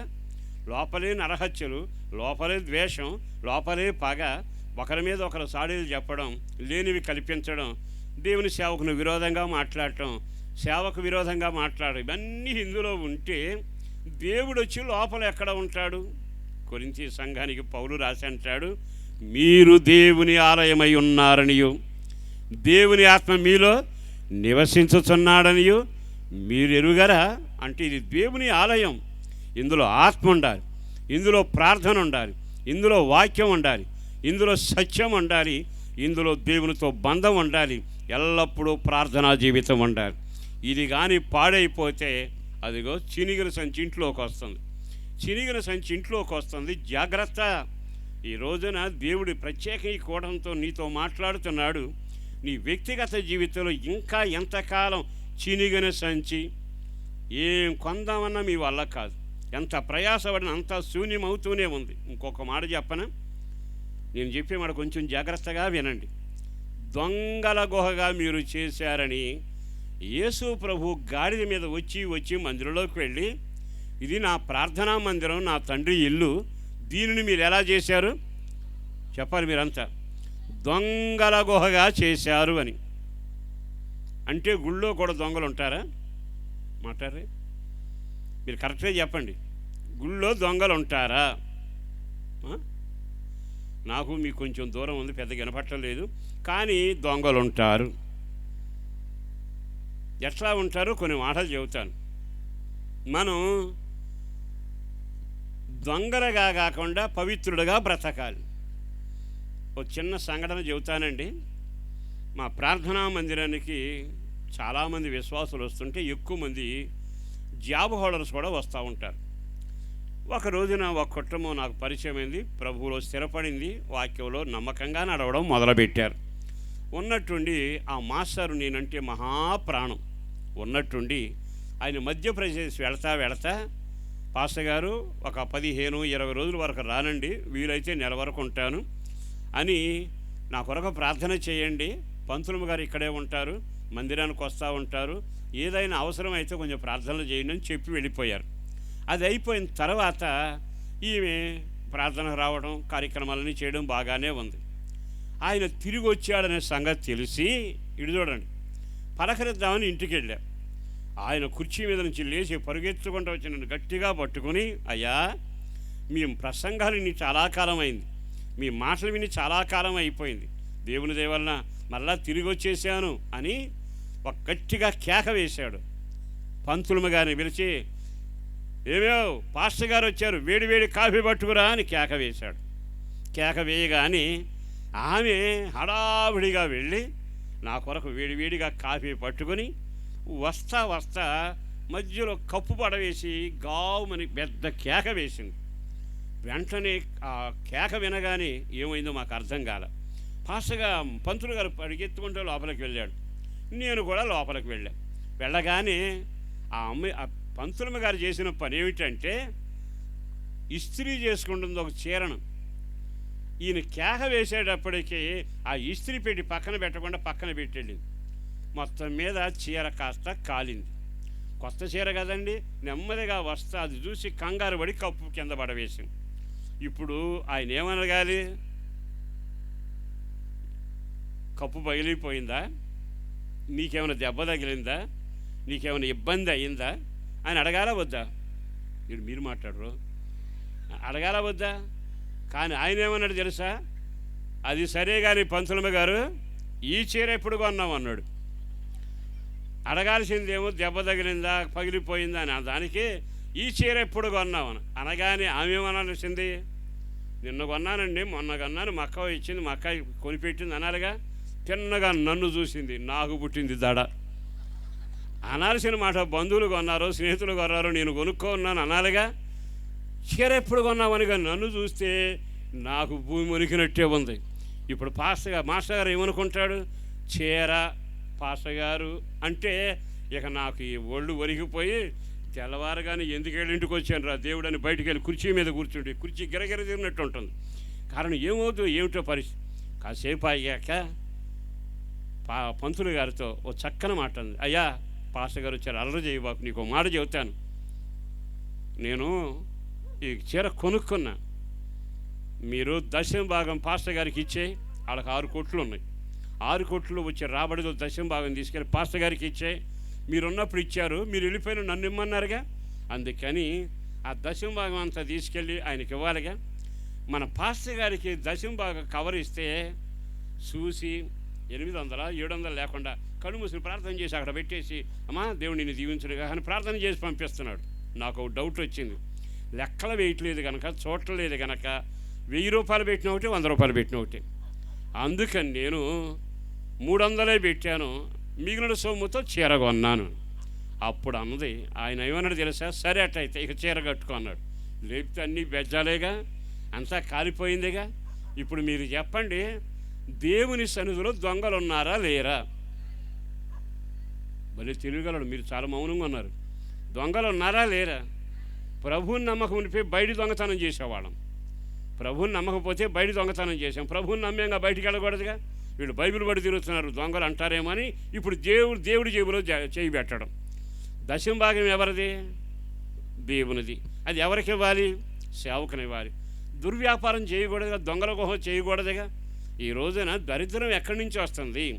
చినిగల సంచి ఎక్కడి నుంచి వస్తుంది? నీ కష్టాలు దోపుడు సొమ్ము ఎందుకు అవుతుంది? ఒక్కసారి ఆగి ఆలకిస్తే, ఒకవేళ దేవుడి సొమ్ము నువ్వు తింటా, దేవుడి సొమ్మును దేవుడిని తినవ్వకుండా, దేవుడికి ఇవ్వకుండా మా జీవితంలో కలిసి వస్తుందలే అనుకుంటే కలిసి వస్తుంది సంగతి ఏమో కానీ కట్టుకునే చీర కూడా ఉండకపోతుంది. అన్నీ బెజ్జాలేగా. ఈరోజు ఓ సేవకుడుగా చెబుతున్నా, మీ ఇంట్లో చినిగిన సంచి ఉండకూడదు. చెయ్యి తామేనండి ఇంకా గట్టిగా. నష్టం, కన్నీళ్ళు, దరిద్రం ఇంట్లో ఉండకూడదు. కారణం ఏమిటంటే నీవు దేవునికి ఇవ్వగలగాలి. మరి ఇంకో మాట కూడా చెబుతాను. హృదయంలో ఎల్లప్పుడూ ప్రార్థన, దీవెన కార్యక్రమాలు ఉంటాయి. కానీ మనం ఏం చేస్తాం తెలుసా? గుళ్ళో మైకిస్తే అదరగొడతాం, బయటకు వచ్చాక వాళ్ళ మీద పగ సాధిస్తూనే ఉంటాం. పగే ప్రార్థనే. గుడికి రావటం మామూలు. కొంతమంది గుడి మానరండి, వాళ్ళని దండం పెట్టిన మానరు. అమ్మో గుడికి వెళ్ళిపోతే ఎట్లా అంటే, గుడికి వెళ్ళి వాళ్ళు గట్టిగా మైకులో పాటలు పాడాలి. ఆ పాటలు అయిపోయినాక చూస్తే పంపు దగ్గర చూడాలి, కాదనుకుంటే మనుషుల మీద చూడాలి. అంటే అర్థం ఏంటంటే, ఇది దేవాలయం అయితే దీవెన ఉండాలిగా, దేవాలయం అయితే ప్రేమ ఉండాలిగా, దేవాలయం అయితే కృప ఉండాలిగా, దేవాలయం అయితే నెమ్మది ఉండాలిగా. అందులోని బూతులు, అందులోని సరసోక్తులు, అందులోని విచ్చలవిడిగా కోపం సాధించడం, ఇవన్నీ జరుగుతుంటే దేవుని ఆత్మ అక్కడ ఉండగలడా? నీవు పైకి దేవుని సేవకుడిగాను, దేవుని విశ్వాసిగాను, దేవుని సంఘ పెద్దగాను, దేవుని పేరిట ఘనకార్యాలు చేసేవాడు ఉంటే ఈ రాత్రి గుండె మీద చేయి పెట్టుకుని నువ్వు ఆలోచించాల్సింది ఒక్కటే, నేను నా జీవితంలో దేవునిని మోసం చేస్తున్నానా? దేవునికి విరోధంగా ప్రవర్తిస్తున్నానా? నా వ్యక్తిగత జీవితంలో దేవుని భాగం దేవునికి ఇవ్వకుండా కొంతకాలం జీవించినంత కాలం నా జీవితంలో అంతంత మాత్రంగానే ఉంది. మా నాన్నగారు చిన్నప్పుడు నాకు ఒక కార్యక్రమం అప్పగించేవాడు. అప్పట్లో 5 రూపాయలు ఆయన తీసి నేను చదువుకునే హై స్కూల్కి ఎదురుగుండా పోస్ట్ ఆఫీస్ ఉంది. అరే ఇది తీసుకెళ్ళి మనీ ఆర్డర్ ఫారం తీసుకొని పలానా సేవకును పంపించని 5 రూపాయలు ఇచ్చేవాడు. నేను నేర్చుకోవాలని నాకు కడుపు మండేది. కాళ్ళకి చెప్పులు లేవు, వేసుకోవడానికి బట్టలు లేవు, పుస్తకాలన్నీ ఒకసారి కొనడు, కానీ ఆయన ఎవరికో 5 రూపాయలు పంపిస్తాడట అని కడుపు మండి జేబులో పెట్టేవాడిని. ఆ సోమవారం నుంచి శనివారం వరకు పట్టేవాడిని కాదండి కడుపు మండి. తర్వాత అయినా మా నాన్న అడుగుతాడుగా, అప్పుడు శనివారం తీసుకెళ్ళి కట్టేవాడిని. ఇది ఎందుకో నాకు అర్థం కాల. కొంతకాలం ఆ విధంగా నేను నడిచాక, దేవుని వాక్యం విన్నాక, నేను దేవుని సన్నిధిలో దొంగగా ఉంటే దీవెన నా దగ్గరికి ఎలా వస్తాయి? దేవుని సన్నిధిలో వాక్యం వింటున్నా, వాక్యం చెబుతున్నా, వాక్యం ఎరిగి నేనే దొంగగా ఉంటే, ఆ వాక్యం ద్వారా నేను పట్టబడ్డాను. నెమ్మదిగా జీవితాన్ని మార్చుకొని దేవుని భాగం దేవునికి ఇవ్వడం మొదలుపెట్టాను. తొలి దినాలలో 30 రూపాయలు ఇవ్వడానికి మహా కష్టం అయిపోయింది. ఈ రోజున సేవకుడిగా చెబుతున్న ఆశీర్వాదం అంతకంతకు నేను చేసిన దేవుని పనికి చినిగిన సంచి నా ఇంట్లో తొలగించాడు. అప్పులు కానీ, ఇరుకులు కానీ, ఇబ్బందులు కానీ లేదు అనే మాట లేకుండా సరిచేస్తూ వస్తే ఇదే చేతులతో ఈ రోజున వేలు తీసి దశమ భాగం ఇవ్వగలుగుతున్నాను. లక్షల మందికి మేలు చేయగలుగుతున్నాను. కారణం ఏమిటో తెలుసా? నాకు ఆస్తి ఉండి కాదు, అంతస్తుని కాదు, మరొక వ్యాపారం ఉండి కాదు. నేను దేవుని సందులో దొంగగా కాకుండా ఓ పవిత్రుడిగా బ్రతకడం మొదలుపెట్టాను. దేవుడు అక్కడి నుంచే శాసించాడు, చినిగిన సంచి ఇక వెళ్ళిపో. ఆ మాట ఎప్పుడైతే శాసించాడో నేను దేవుని ఆలయంగా మారాను. ఆ సంచి కాస్త వెళ్ళిపోయింది. ఇతరులకు పెట్టడానికి, అనేక ఘనకార్యాలు చేయటానికి ప్రభు సమృద్ధి చేత నన్ను నింపాడు. ఈరోజు ఒక సేవకుడిగా చెబుతున్నాం. ఆయన ధరిని ఎందుకు నిలిచాడో తెలుసా? నీ ఖాళీ పడవను నింపాలని. ఆయన ధరిని ఎందుకు నిలిచాడో తెలుసా?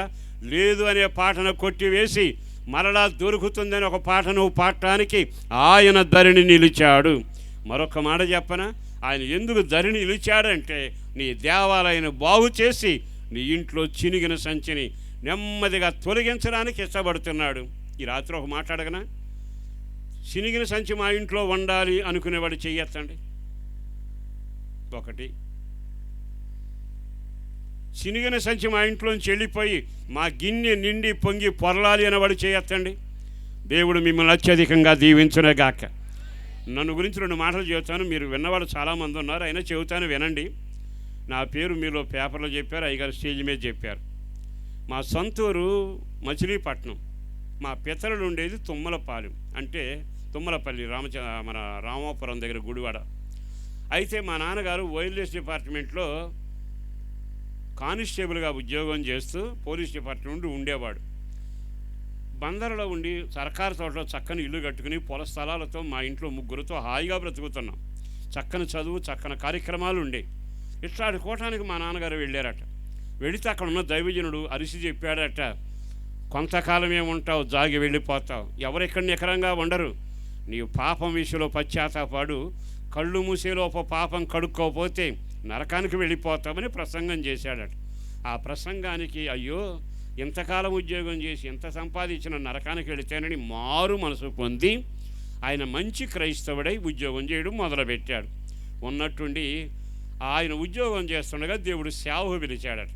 వెంటనే మా ఇల్లు, మా పొలాలు మా పినతండ్రులకు అప్పగించి ఉద్యోగానికి రాజీనామా చేసి ఇంట్లో కూడా చెప్పకుండా మా 3గురిని మూటగట్టుకుని పిల్లలతో పాటు హనుమాన్ జంక్షన్ దగ్గర ఉన్న కానుమూలని ఊరిచి మకాం పెట్టి సేవ ప్రారంభించాడు. ఆ తర్వాత జరిగింది ఏమిటో తెలుసా? సుఖం ఏమిటో, సంతోషం ఏమిటో అంతా కరిగిపోయింది.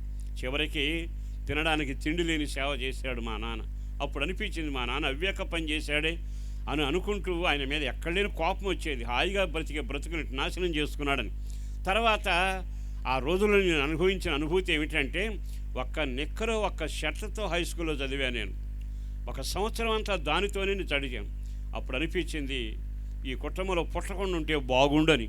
కానీ చివరికి మా అమ్మ ఓదార్చి మమ్మల్ని మొత్తానికి జాగ్రత్తగా పెంచుతూ ఉండేది. మా తల్లిదండ్రులు ఉపవాసం ఉండేవాళ్ళు, మా పిల్లలకు మాత్రం అంత అన్నం పెట్టేవాళ్ళు, ఎంతో కష్టపడుతూ ఉండేవాళ్ళు. ఆ తర్వాత నన్ను హై స్కూల్ ముగించాక తీసుకెళ్ళి గుడివాడలో ఉన్న ఏఎన్ఆర్ కాలేజీలో నిలవబెట్టి, రే కాలేజీలో చదువు, అన్ని రకాలుగా నీకు మేలు చేస్తాను, అన్నీ సమకూరుస్తాను, ఎంత చదివినా నువ్వు చదవాల్సిందే అన్నాడు. తప్పకుండా చదువుతాను అన్నాం. ఆడపిల్లలు ఉన్నారు కదా, అక్కకి పెళ్ళి అయిపోయింది అనుకో, ఇక అమ్మాయిని, చిన్న అమ్మాయిని పెద్ద సమస్య కాదుగా, నువ్వు చదవాలి అన్నాడు. సంతోషంగా ఓకే అన్న. గేటు దగ్గర నిలబెట్టి, నేను వెళుతున్నాను, లోపలికి వెళతావు, నువ్వు ఎప్పటికైనా ఎంత చదువు చదివినా నువ్వు కూడా సేవ చేయాలన్నాడు. కడుపు మండిపోయింది. ఆయన చేసిన దానికి ఇక కాళ్ళకు చెప్పులు లేవు, బట్టలు లేవు, జీవితంలో ఏమీ లేకుండా అయిపోయిందిగా. నా యేసును బట్టి బ్రతిమలాడుతూ దండం పెట్టి చెబుతున్నా, ఆ రోజు నేలకు చెప్పాను, బతికుంటే క్లీనర్గా చేస్తాను కానీ సేవ చేయను, మా నాన్న చేసిన తప్పు నేను చేయకూడదు అనుకున్నాను. కానీ విచిత్రం ఏమిటో తెలుసా, ఆ తర్వాత మా నాన్నగారు 25 మందితో కష్టపడి విశ్వాసులకు ప్రాణం పెట్టి అస్థిపంజరమై తినటానికి తిండి లేక మంచాన పడితే చివరి క్షణాల్లో నాకు ఫోన్ వచ్చి కబురు చేస్తే వెళ్ళాను. వెళ్ళాక నెమ్మదిగా నన్ను చూసి, అయ్యా అక్కయ్యకి పెళ్లి చేశానురా, ప్రభు నన్ను పిలుస్తున్నాడు, వెళ్ళిపోతున్నాను, దేవుడు మిమ్మల్ని దీవిస్తాడురా, చెల్లిని కూడా పాస్టర్ గారికి ఎవరో చదివించి అని చేయి చాపాడు. అట్లా చేయి పెడతా ఉండగా నువ్వు కూడా సేవ చేయరా అంటూ మాట మొగైక మునిపే చనిపోయాడు. ఇక బాధ, వేదన, కలవరం, తినడానికి తిండి లేదు, కప్పుకోవడానికి దుప్పటి లేదు, సొంత ఇల్లు లేదు, భయంకరమైన పరిస్థితి. బంధువులంతా వచ్చారు, చేయాల్సిన కార్యక్రమం చేసి వెళ్ళిపోయారు. తిన్నామని వాళ్ళు లేకపోతే మా పినదండ్రులు తెలంగాణలో ఉండేవాడు. వాళ్ళు నన్ను అక్కడికి తీసుకుని వెళ్ళి పోలీస్ డిపార్ట్మెంట్ ఎస్ఐగా పనిచేసేవాడు. ఆయన అక్కడ తీసుకెళ్ళి అన్ని పోలీస్ ఇంటర్వ్యూలు తీసుకెళ్ళాడు. అదేమిటో కానీ వెళ్ళిన చోటల్లో 1/2 కేజీ తగ్గేవాడిని, లెక్క చూస్తే అరంగుళం తగ్గేవాడిని. నా రాత ఇంతే అని అనుకుని ఇక హైదరాబాద్ వస్తే ఆయన ఒక పిన తండ్రి ఉండి ఆపి, బాబాయ్ అన్న, కాదు నువ్వు ఉండాలి, వెళ్ళొద్దని ఎవరి కాళ్ళో పట్టుకుని ఒక కంపెనీలో ఉద్యోగం చూశాడు. చేసేది లేక తెల్ల బట్టలు వేసుకుని తలార స్నానం చేసుకుని ఉద్యోగానికి వెళ్ళా. అక్కడ జనం గుంపులు గుంపులుగా తిరుగుతున్నారు. ఏమైంది నాకు అర్థం కాలే. అడిగా ఏమిటని. నిన్న వచ్చినట్టున్నావుగా, ఉద్యోగం ఇస్తానంటే అందుకే వచ్చానని. నీకు ఉద్యోగం ఇస్తాను, ఆయన తెల్లారిదాకా బతకల, రాత్రి చచ్చిపోయాడు అన్నాడు. అప్పుడు నాకు అర్థమైంది నేను అడుగు పెడితే సావులని. మీకు నవ్వు వచ్చింది కానీ నాకు బాధ అనిపించింది. కారణం ఏంటో తెలుసా, నన్ను దేవుని సేవకు సమర్పించారు. నేను దేవుని సేవ చేయకుండా నా ఇష్టానుసారంగా ప్రవర్తిస్తే నేను సేవకు రానంతకాలం నా కుటుంబాలు దరిద్రం, శాపం అనుభవించాయి. నేను సేవకు వచ్చాక నన్ను బట్టి నా కుటుంబాలన్నీ దీవించబడుతూ వచ్చాయి. విచిత్రమైన అనుభవం. ఇక ఏం చేయలేక ఇంటికి వచ్చి ఏడవడం మొదలు పెడుతున్నా. తిండి లేదు, చెల్లి, ఆ తర్వాత తల్లి. పరిస్థితి ఏమిటి, ఏడుస్తుండగా నేను ఎన్నిసార్లు అంటే 6 సార్లు ప్రభు స్వరం విన్నా, కానీ విన్నాను కానీ లోబడరా. ఆ ప్రేమ కలిగిన దేవుడు గుండెని కాస్త చేత్తో పట్టుకుని జబ్బుగా మార్చాడు. వైద్యుడి దగ్గరికి వెళ్ళా. వైద్యుడు అన్నాడు, నీకు పెద్ద జబ్బు వచ్చింది, పెద్దవాళ్ళని లోపలికి రమ్మను, నువ్వు బయటికి వెళ్ళు అన్నాడు. అయ్యా పెద్దవాళ్ళందరూ చచ్చిపోయారు, బతికుందరు, నేను ఒక్కడనేనయ్యా అన్న. అయితే లోపలికి రా అన్నాడు. వచ్చినాక చెప్పినాక నీ గుండె చంపుద్ది, వేలు తీసుకుంటే బతుకుతావని. కళ్ళలో నీళ్లు తిరిగాయి. జబ్బు పేరు చేస్తే భయం వేసింది, కానీ వచ్చి పోవడానికి ఛార్జీలు లేవు. అట్లాంటి పరిస్థితులు ఏం చేయలేక తిరిగి వచ్చేసాను. ఆ తర్వాత ఇంకా ఏడుస్తుండగా స్వరం వినబడుతూనే ఉంది, కానీ పొరపాట్లు లెక్క చేయలా. మా నాన్న చేసిన తప్పు నేను చేయకూడదు అనుకుంటూనే వచ్చాను. జీవితంలో అట్లాంటి పరిస్థితుల్లో నా జీవితం కొనసాగుతూ ఉండగా గాలి పీల్చడం కష్టమవుతుంది, చెమటలు పట్టడం, ఊపిరి అందకపోవడం, నొప్పి ఎక్కువైపోవడం ఇవన్నీ జరిగాయి. అర్ధరాత్రి వేళ చెల్లి తల్లి పడుకున్నారు. గాలి ఆటల్లో నొప్పి వస్తుంది, చెమటలు పడుతుంది, భయంకరమైన బాధలో. ఎందుకు అలా నిలబడి గాలి పీల్చడం మొదలుపెట్టాను. గాలి అందటం అప్పుడు అర్థమైంది, ఇక ఈ రాత్రితో నా జీవితం ముగిసింది. అప్పుడు ఎందుకో బాధ అనిపించింది, ఏడుపు అనిపించింది. ఆ దేవుని వైపు అలా కన్నులు పైకెత్తి చేతులెత్తి, ప్రభువా దావీదు కుమారుడా దాటేళ్లబాకయ్యా, నన్ను కానీ నువ్వు ముట్టి స్వస్థపరిస్తే బతికినంతకాలం నీ సేవ చేస్తానయ్యా అన్న. ఆ రాత్రే ప్రభు నన్ను ముట్టి స్వస్థపరిచాడు. ఆ స్వస్థత జరిగాక 4 రోజులు ఓపికగా శుభ్రంగా అన్నం తిన్నాను. అప్పుడు దేవుడి దగ్గర ప్రార్థన చేశాను, ప్రభువా తెలుసో తెలియకు నీ దగ్గర సేవ చేస్తానన్నయ్యా, క్షమించు, నేను మాత్రం సేవ చేయలేను, పాస్టర్ గారి దగ్గర డ్రమ్ము కొడతా, గ్యాస్ లైట్ వెలిగిస్తా, పరదాలు వేస్తాను, ఏ కార్యక్రమాన్ని చేస్తా. దేవుడు అన్నాడు, నిన్ను ఆ పని కొరకు పిలవలా, నేను స్వస్థపరిచింది ఎందుకో తెలుసా, నువ్వు ఎక్కడికైనా వెళ్ళి నిలబడు, నేను మాట్లాడతా, ఎవరి మీదైనా చేతులుంచు, నేను కార్యాలు చేస్తా. 40 దినాలు ఉపవసించి ప్రార్థన చేసి దైవజనులు బలపరిచారు, ప్రవచనాలు, కొంతమంది దర్శనాలు చెప్పారు. మొత్తం మీద తీర్మానం చేసి అడుగు పెట్టానండి. నా జీవితంలో ఒక్క నిక్కరతో ఒక్క షర్ట్తో ప్రారంభమైంది దరిద్రం. తర్వాత ఓ తుప్పు సైకిల్ మీద నా భార్యను ఎక్కించుకుని సేవలో 4 రోజులు తిరిగేవాడిని. ఎప్పుడైతే దైవ సంబంధమైన తీర్మానంతో అడుగులు వేసి సేవలోకి వచ్చానో దేవుడు అంచెలంచెలుగా దీవించడం మొదలుపెట్టాడు. ఒక మాట చెప్పాలి, అతిశయంగా చెప్పడం లేదు కానీ ప్రభువు మహిమ కలిగేట్టుగా 13 దేశాలు వెళ్ళడానికి ప్రభు నన్ను విమానం ఎక్కించాడు. దేవునికే మహిమ కలుగునగాక. మరొక మాట చెప్పనా, మొదటగా సౌత్ ఆఫ్రికా వెళ్ళాను. ఆ తర్వాత మరలా పాల్ యాంగీచో గారి చర్చికి సౌత్ కొరియా వెళ్ళటం, ఇజ్రాయెల్ దేశం, ఆయా ప్రాంతాలు తిరగడం జరిగింది. నా కళ్ళలో నీళ్లు తిరిగాయి. కారణం ఏమిటో తెలుసా? బైబిల్లో లేఖనం కనబడుతుంది, మీరు సరంబి వేసిన వేళలో ఉన్నంత కాలం మీ ఇంట్లో చినిగిన సంచి ఉంటుంది. మీరు హృదయాన్ని సరి చేసుకుని దేవుని చిత్తం నెరవేర్చి దేవునికి లోబడగలిగితే మీ ఇంట్లో చినిగిన సంచి పోతుంది, మీ గిన్నె నిండి పొంగి పొరలబోతూ ఉంది. ఆ విధంగా నా దేవుడు నన్ను జ్ఞాపకం చేసుకుని దేశాలు తిరిగేట్టుగా దేవుడు కనికరించాడు. 25 మంది సంఘంతో మా నాన్నగారు అప్పగించిన పరిచర్య నేను ప్రారంభించాను. తదుపరి నెమ్మదిగా ఈ రోజున వేల కొలది ప్రజలు ఆరాధనకు వస్తున్నారు. వేల మంది కూర్చుని ఒకే చోట ఆరాధన చేసుకునే స్థలాలు ఇచ్చాడు. నాతో కొంతమంది సేవకులని ఇతరులకి పెట్టగలిగేంత ఒక సమృద్ధిని నా దేవుడు కలుగ చేశాడు. నేను గనుడని కాదు, ఎప్పుడైతే దేవాలయం బాగవుతుందో చినిగిన సంచి బయటికి వెళుతుంది. చప్పట కొడదామా? గట్టిగా. మరి ఇంకా దరిద్రులను ఉంటావా? నన్ను సేవకు పిలిచాడు, నిన్ను విశ్వాసిగా పిలిచాడు, నేను ఒక పరిచారకుడిగా పిలిచాడు.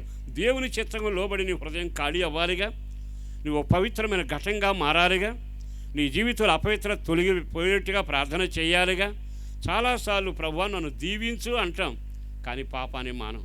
నన్ను ఆశీర్వదించు అంటాం, హృదయాన్ని సరి చేసుకోను.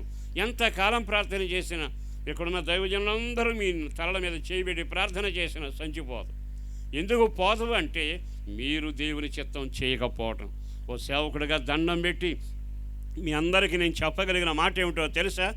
ఈ రోజు నుంచి ఆయన మీ చినిగిన సంచి తొలగించడానికిని, మీ పడవను నింపడానికిని, మీ పాటను మార్చడానికి యేసు ధరిని నిలిచాడు. చేతులెత్తి ఒక్కసారి ఆమేన్ అంటారా? యేసు ధరిని నిలిచాడు. ఈ రాత్రి సేవకుడిగా చెబుతున్నా, ప్రభు ఇక్కడ నీ కొరకు నిలబడ్డాడు, నీ ఎదురుగా నిలబడ్డాడు, నీ సేవ కొరకు నిలబడ్డాడు, నీ కుటుంబం కొరకు నిలబడ్డాడు. ఆయన నిలిచే దేవుడు. చెప్పండి, గట్టిగా చెప్పాలి. నీ కొరకు నిలిచిన దేవుడు. ఎందుకో ఈ ప్రాంతంలో ప్రభు కార్యాలు చేయబోతా ఉన్నాడు. ఈ ప్రాంత ప్రజలు ఆశీర్వదించబడబోతా ఉన్నారు.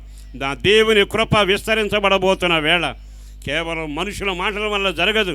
కరుణామైన కృప విస్తరించబడుతున్న వేళ ఏ ఒక్క వ్యక్తి నశించిపోకూడదని ఆయన సంకల్పం. అందుకే ప్రతి పల్లెటూరులో కోటాలు జరుగుతున్నాయి, ప్రతి పట్టణంలో కోటాలు జరుగుతున్నాయి. ఎక్కడికి వెళ్ళినా యేసు నిలబడి కార్యాలు చేస్తూ ఉన్నాడు. మనం గనుడు, మనం వర్షం అయిపోయి కూటం జరగడానికి కారణం ఆయన ఆలోచన ఏమిటో తెలుసా? ఈ ప్రజలకు దీవెన కలగాలి, ఈ ప్రజలు రక్షించబడాలి, ఈ ప్రజల ఇంట్లో చినిగిన సంచి తొలగిపోవాలి, ప్రజల దరిద్రం కాస్త వేరైపోవాలి, వీళ్ళు దీవించబడాలి, వీళ్ళ పడవ నిండాలి, ఖాళీ పడవతో ఉండకూడదు. వీళ్ళ జీవితంలో పాట లేదనే పాట కొట్టివేయబడాలి. వీరి జీవితంలో లేఖనాల ప్రకారం దొరుకుతుంది, పడవ నిండుతుంది. మా పడవలో 123 గొప్ప చేపలు పడతాయి. ఆ కార్యం చేయటానికి దేవుడు ఇక్కడ నిలబడ్డాడు. ఈ రాత్రి నువ్వు ఏ కోణంలో ఉన్నా, ఎంత నష్టంలో ఉన్నా, ఎంత పాపంలో ఉన్నా, ఒకవేళ రోగిగా ఉన్నా, నష్టాల వ్యాపారిగా ఉన్నా, మాటగలని వ్యక్తుల్లాగా ఉన్నా, పిల్లలు చేజారిపోయినా, వేసినడుగు జారిపడినా, జీవితంలో నిందగా లేకపోయినా, సంపద లేకపోయినా, ఎదురు చూస్తే మంచి రోజులు రాకపోయినా, ఈ రాత్రి అద్భుతం జరగబోతున్న రాత్రి.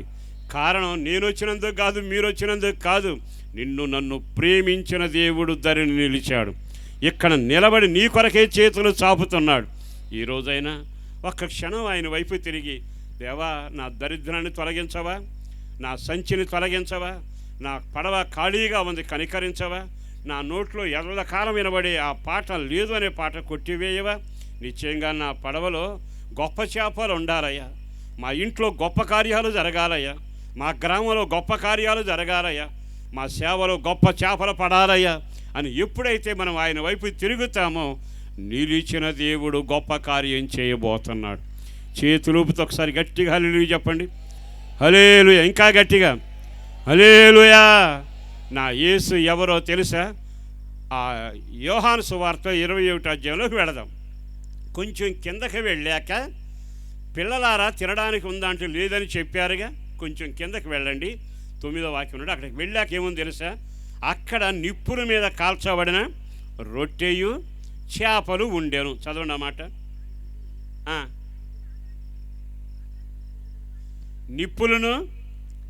నిప్పుల మీద కాల్చబడిన చేపలు ఉండే. నా వైపు చూడండి. యేసు ప్రభు ధరిని నిలబడ్డాడు. ఇది చూడాలి మీరంతా, తలపైకి ఎత్తండి. ధరిని నిలబడి వాళ్ళు వచ్చినప్పుడు అడిగారు, ఉన్నాయా అంటే లేదు అన్నారు. వాళ్ళిద్దరూ నడిచి వస్తానే ఉన్నారండి. ఇక్కడ వేండి చేపలు పడతాయంటే పడింది, వచ్చాయి. ఇంకా కొంచెం ముందుకు వెళ్ళాక పొయ్యి మండుతుంది. ఆ పొయ్యి మీద వేడివేడి రొట్టెలు ఉన్నాయి, ఆ పొయ్యి మీద వేడివేడి చేపలు ఉన్నాయి. పోనీ యేసు ప్రభు ముందే వివరాలు సేకరించి వాళ్ళకు పొయ్యి అంటించాల, వాళ్ళ కొరకు ముందుగానే సిద్ధపరిచాడు. నేను ఒక మాట చెప్పనా? నిన్ను పుట్టించక మునిపే నీ భవిష్యత్ అంతా దేవుడు నిర్ణయించాడు. నువ్వు ఏ ఉద్యోగం చేయాలో, ఏ పని చేయాలో, ఏ కార్యక్రమం చేయాలో ముందుగానే పొయ్యి వెలిగించబడింది. సేవకులు నేను ఒక మాట చెబుతాను, నా మాట వినండి. తల్లి గర్భంలోంచి నేను రాకమునిపే సేవలు అడుగు పెట్టకమునిపే నా సేవ అవసరాలు ఎరిగినవాడు ముందుగానే నా కొరకు పొయ్యి రాజు చేశాడు. దాని మీద రొట్టెలు సిద్ధం చేశాడు, దాని మీదే చేపలను కాల్చి సిద్ధపరిచాడు. సేవకులకి దండం చెప్పేది చెబుతున్నా, విశ్వాసులకి అదే మాట చెబుతున్నా. రేపేమవుద్ది అని అనమాకండి. కారణం ఏంటో తెలుసా? నిన్ను పిలిచినవాడు నమ్మదగినవాడు, నిన్ను రమ్మని కేక వేసినవాడు నమ్మదగినవాడు. ఆయన అంటాడు, నీ దగ్గర లేదని తెలుసు, నేను సమృద్ధిగా ఇదిగో ఇక్కడ కాల్చి పెడుతున్నా, నీవు ఆయన వైపు తిరగగలిగితే ఈ రాత్రి నువ్వు అడగక మునిపే, కోరుకొనక మునిపే దేవుడు మేలుడు సిద్ధం చేశాడు. ఆ మేలుడు మీరు అనుభవించబోతున్నారు. అన్నిటికంటే అక్కడ నిలబడితే చక్కని మాట వినబడుతుంది. కాల్చిన వేడివేడి రొట్టెలు, అక్కడ చేపలు కూడా కాల్చబడ్డాయి. అంటే ముందుగానే ఈ వాక్యం నన్ను ధైర్యపరిచింది. సేవలో ఎట్లా ఉంటాను, ఎవరుంటారు నాకు, ఎవరు నడిపిస్తారు, ఎవరు సాయం చేస్తారు, ఇదే ఆలోచన. సేవకుడికి ఉండే ఆ బాధ ఏమిటంటే, ఇప్పుడు కొంచెం మెరుగు. నా చిన్నప్పుడు సేవ అంటే ఎవరైనా చిల్లర పైసలు ఇప్పుడు బియ్యం ఇయటమే, డ్రమ్ము కొట్టుకుంటూ సంచేసుకుని తిరగడమే. కానీ ఇప్పుడు చాలా మార్పు వచ్చింది. అంటే మన జీవితంలో ఇక రేపని ఆశ లేకపోవచ్చు. నేను మళ్ళా చెబుతున్నాను, ఈ వాక్యాన్ని మళ్ళీ అమ్మాయి చదువుద్ది, మీరు వింటారు. విన్న తర్వాత మనసులో పెట్టుకొని మీరు ఏమని ప్రార్థన చేయాలో చెబుతాను. నిప్పుల మీద మీకు సిద్ధంగా ఉన్నాయి, రండి భోంచేయండి. ఆ మాట చెప్పండి, రండి చెప్పండి, రండి చెప్పాలి, రండి. నువ్వు అనాల్సిన మాట ఒకటే, నీ అవసరం ఏమిటో తెలుసా? ఇప్పుడు పిల్లోడు కావాలి. నీ అవసరం ఏమిటో తెలుసా? చదువుకున్న దానికి ఉద్యోగం కలగాలి. నీ అవసరం ఏమిటో తెలుసా? నీ గర్భం తెరవబడాలి. నీ అవసరం ఏమిటంటే దేహానికి ఆరోగ్యం కలగాలి. ప్రభువా అనక్కర్లా, ఈ వాక్యం దగ్గరికి రండి. నేను అనుభవించిందే మీకు చెబుతున్నా. నా కొరకు పొయ్యి ముట్టించిన వాడవు నీవే. నేను రేవుకు రాకమునిపే రొట్టెలు కాల్చావు. ఈ రోజున నా ఇంట్లో బిడ్డ అవసరం, నా ఇంట్లో పెళ్ళి అవసరం, నా ఇంట్లో ఆరోగ్యం అవసరం, నా ఇంట్లో ఐక్యత అవసరం అని మీరు ఈ వాక్యం మీద చేయి పెట్టి ప్రార్థన చేయండి. మీరు అడుగుతున్నారుగా రొట్టె చేస్తా ఉండను అనడు. మీరు అడుగుతున్నారుగా ఇప్పుడు చేపలు కాలుస్తా అనడు. ముందే కాల్చి పెట్టాడు. అందుకే మీరు వేడుకొనక మునిపే, మీరు అడగక మునిపే ఆయన సమస్త కార్యాలు చేయగలిగిన వాడు. ఒక సేవకుడిగా చెబుతున్నా, మీరు దీని మీద చెయ్యి పెట్టి ప్రార్థన చెయ్యండి. ఆయన సిద్ధపరిచిన మేలుడు వెంటనే మీకు దక్కునగాక, వెంటనే మీకు అందునగాక. వెంటనే సహజంగా బంధువు వస్తే అప్పుడు పిండి పిసకాలి, లేకపోతే ఇడ్లీ వేయాలి, లేకపోతే వంట చేయాలి. కానీ దేవుడు ఎవరో తెలుసా? మనం పుట్టక మునిపి మన అవసరాలన్నిటి కొరకు పొయ్యి రగిల్చాడు. నా కొరకు ఆ రోజున రగల్చబడిన ఆ పొయ్యిలో ఈ రోజున వేల మంది ప్రజలను చూస్తున్నాను. ఓ రకంగా చెప్పాలి అంటే దేవుడు చూపినట్టుగా అనేకులకు సువార్త చెప్పడానికి కానీ ఒక రోజున తుప్పు సైకిల్ మీద తిరిగిన నేను ఈ రోజున నా దీవెన ఇంత అంత అని చెప్పలేనుగా. కారణం ఏమిటయ్యా అంటే నువ్వు ఆయన మాట వినాలి, ఆయన మందిరాన్ని సరిచేయాలి, ఆయన దగ్గర నీ పాపాలు ఒప్పుకోగలగాలి, ఆయన వైపు చేతులు ఎత్తగలగాలి, అయ్యాని కేక వేయగలగాలి. ఈ రోజున సవాలుగా చెబుతా, సందేశంగా చెబుతా, బల్లగుద్ది చెబుతా. మీరు ఇక్కడ ఉన్నారుగా, మీకు ఏది అవసరమో, ఏది ఆగిపోయిందో, ఏది జరగటం లేదో, కొన్ని సంవత్సరాలుగా అది అవ్వట్లేదో, ఈరోజు ఆ మాటను పెట్టి వాక్యం మీద చేయబెట్టి, ప్రభువా నా కొరకు పొయ్యి అంటించిన వాడా, నా కొరకు రొట్టెను సిద్ధం చేసినవాడా, నా కొరకు మేలు సిద్ధం చేసినవాడా, నేను ప్రార్థన చేస్తున్నాను. నా మొండి కేసు సరిచేయబడాలి, నా మొండి సమస్యకు సమాధానం కలగాలి, నా జీవితంలో ఒక అద్భుతం జరగాలి. ఒక్క క్షణం మీరు ఆగి ఆలకించండి. అద్భుతాలు జరగబోతున్న రాత్రి ఊహకు మించిన ఘనకార్యాలు చేయడానికి ఆయన ఇష్టపడుతున్నాడు. విశ్వసించిన వాళ్ళు చేయి పెట్టి అది ఏదైనా మీరు అడిగి చూడండి. మీ మందిరాల్లో నెల తిరకమునిపై మీరు సాక్షులుగా ఉండబోతున్నారు. మీ మందిరాల్లో మీరు సాక్షులుగా ఉందరేగాక. నీ జీవితంలో అసాధ్యం అనుకోను. నేను ఎరిగిన 1000 ప్రజలను చూస్తున్నాను, అనేక మందికి ప్రార్థిస్తున్నాను. ప్రభు కార్యాలు చేస్తున్నాడు. ఇది అవ్వదు, ఇక వీళ్ళు విడిపోయారు, కలవరు, వీళ్ళ జీవితంలో మరలా మంచి రోజులు రావు, వీళ్ళ పడవ నిండదు, వాళ్ళ నోటి నిండా నవ్వు రాదు, వాళ్ళ కర్మ అంతే అని అనుకున్న సంఘటనలు ఎన్నో ఉన్నాయి. కానీ విచిత్రం ఏంటి, 7 సంవత్సరాలు విడిపోయి దూరంగా ఉన్న ఒక్క రాత్రి ప్రభు వైపు వాళ్ళు తిరిగి ప్రార్థన చేస్తే విడాకులిస్తానన్న వ్యక్తి తెల్లవారేటప్పటికి వచ్చి అమ్మాయిని తీసుకుని వెళ్ళాడు. ఇలా చెప్పమంటే తెల్లవారు నేను చెప్పగలను. ఈరోజు ఈ మాటలు విన్నాకైనా మీ వ్యక్తిగతంగా మిమ్మల్ని చూస్తున్న దేవుడు నేను ఆకాశంలో ఉంటా, మీరు ఇక్కడ ఉండండి అనడా, వెతుక్కుంటూ దిగి వచ్చాడు. ఆయన దిగి వచ్చి ఇక్కడ నిలబడ్డాడు. ఆయన దిగి వచ్చి గుడ్డివాడు కేక వేస్తే ఎరుకో పట్టణంలో ఉన్నాడు. దావీదు కుమారుడా నన్ను కనికరించని గుడ్డివాడు కేక వేస్తే యేసు నిలచాను. చెప్పండి యేసు, చెప్పండి యేసు. ఈ రాత్రి నీ కేకకు యేసు నిలబోతున్నాడు. నిశ్చయముగా నీ కొరకు రేవులో నిలబడుతున్నాడు. చివరికి ఒక మాట చెప్పి ముగిస్తానండి. మీలో చాలామంది శిలువ యాగం చూసి ఉంటారు. మీరు ఒక రకంగా చెప్పాలండి, శుక్రవారం నాడు ఎంత ఏడుపు ఏడ్చాం మనం ఆ శ్రమను జ్ఞాపకం చేసుకుంటూ. చిత్రం, యేసు ప్రభు 2 దొంగల మధ్యలో సిలువ వేయబడ్డాడు. విన్నారా? 2 దొంగల మధ్యలో సిలువ వేయబడ్డాడు. ఆయన నీతిపరుడు, కానీ దొంగల మధ్యలో నిలబడ్డాడుగా. శిలువ మీద నిలిచి ఉన్నాడట ఈ దొంగల మధ్యలో. ఎందుకో తెలుసా? నిన్ను నన్ను ప్రేమించాడు గనక. ఆయన చేసిన ఘనకార్యం చెప్పనా? చేసింది నేరం నేను, పాపాలు మూటగట్టుకున్నది నేను, శిక్ష అనుభవించవలసింది నేను. కానీ ఆయన నా పాపాలను నెత్తిన వేసుకున్నాడు. నా శిక్షంతా భరిస్తే కొరడాలతో కొడితే అనుభవించాడు. భారమైన శిలువను మోసుకొని వెళ్ళాడు. నీతిపరుడు దొంగల మధ్యలో నిలిచాడు. ఈ రాత్రి ఈ మాటలు వింటున్న సహోదరులారా, ముగింపుకు వచ్చాం. నీ వ్యక్తిగత జీవితంలో యేసు ఎక్కడ నిలిచాడో తెలుసా? నీ పాట మార్చడానికి రేవులో నిలిచాడు. నీ పడవ ఖాళీ లేకుండా నింపడానికి రేవులో నిలిచాడు. నీకు సిద్ధపరిచిన ఆహారం మేరుడు సిద్ధపరచడం రేవులో నిలిచాడు. నీ పాట మార్చి విస్తారమైన గొప్ప చేపలు పడేట్టుగా రేవులో నిలిచాడు. ఆయన నీ సంచిని మార్చడానికి నిలిచాడు. ఇప్పుడు సిలువలో నిలిచాడు. సిలువలో నిలిచిన గొప్ప కార్యం ఏంటో తెలుసా? నీ బదులైన శిక్ష అనుభవించాడు, రక్తాన్ని కార్చాడు.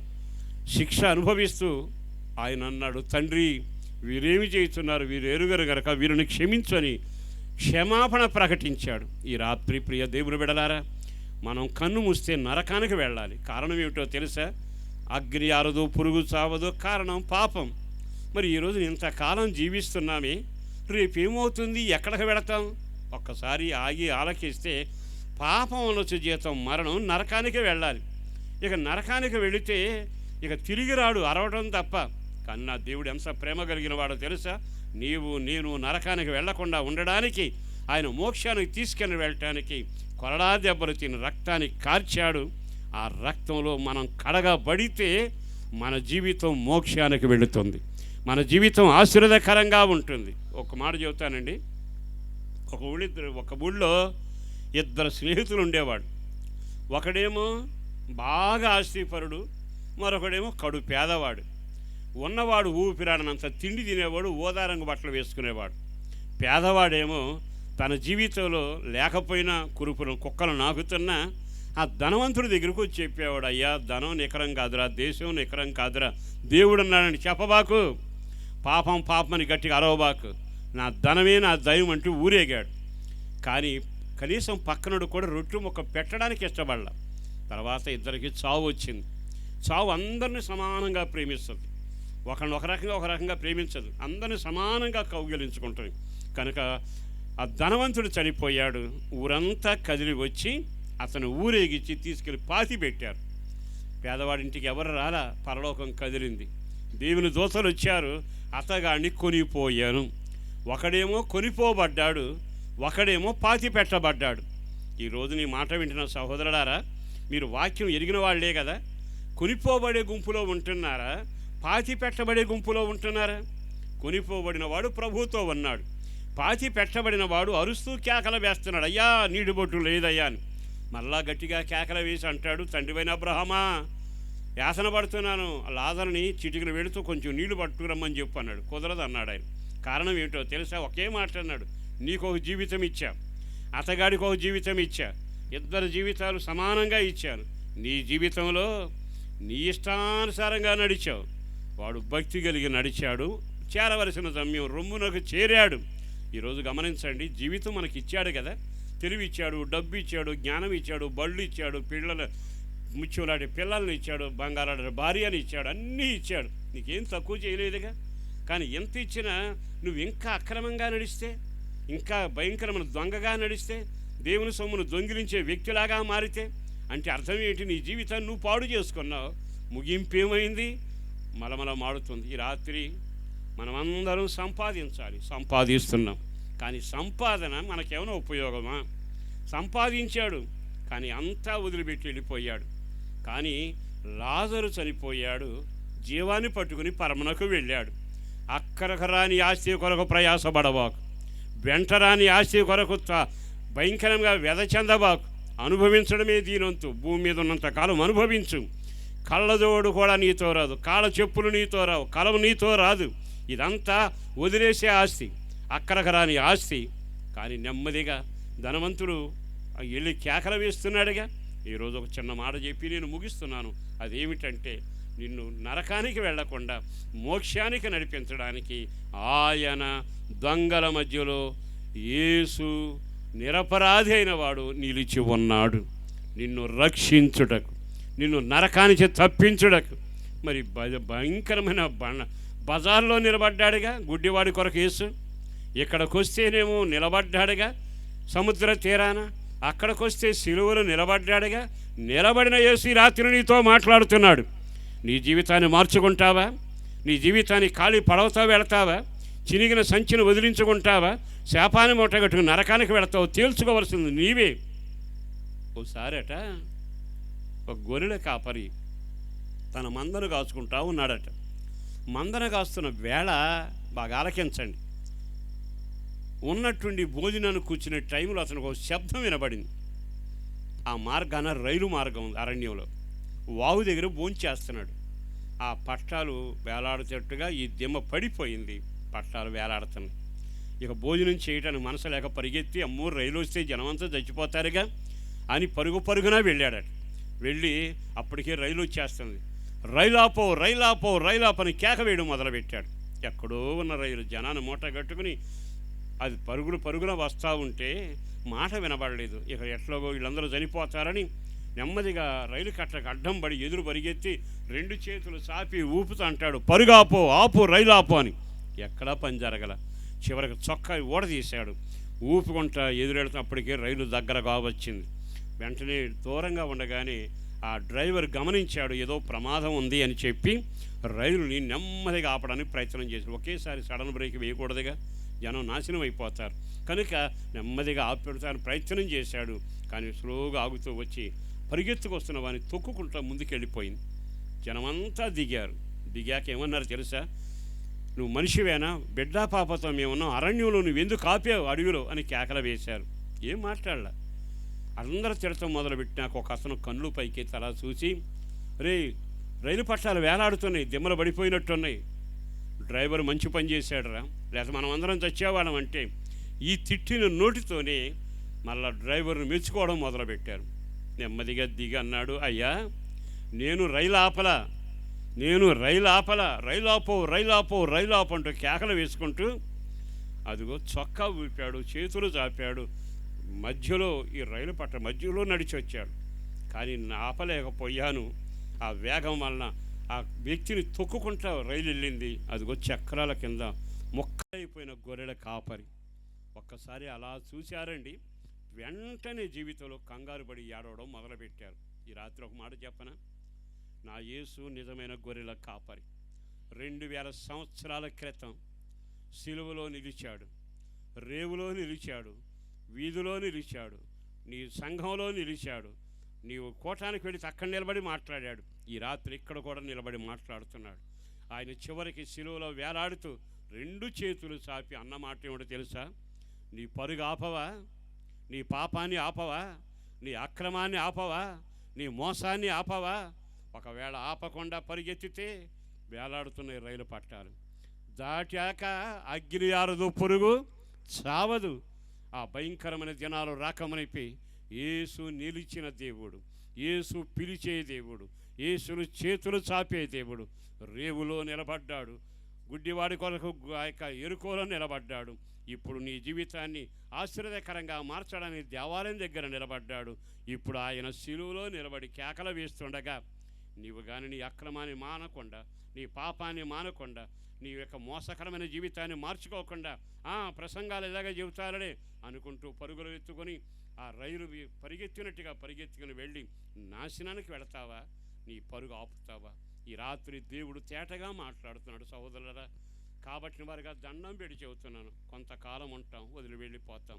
నాశనానికి వెళ్ళక మునిపే, దేహాన్ని వదలకు మునిపే, మూటగట్టిందంతా వదలకు మునిపే పాపాన్ని మానమని ఆయన కేకలు వేస్తుండగా, ఇకనైనా నేను పరుగు ఆపుతానయ్యా, నా అక్రమాన్ని ఆపుతానయ్యా, నా మోసాన్ని ఆపుతానయ్యా, నా దగాకోరు ఆపుతానయ్యా, ఇతరులు కీడు చేసింది ఆపుతానయ్యా అని సరి చేసుకోగలిగితే ఆయన సిలువలో వేలాడుతూ నీ వైపు చూస్తూ ఉండగా అందరూ లేచి నిలబడతాం.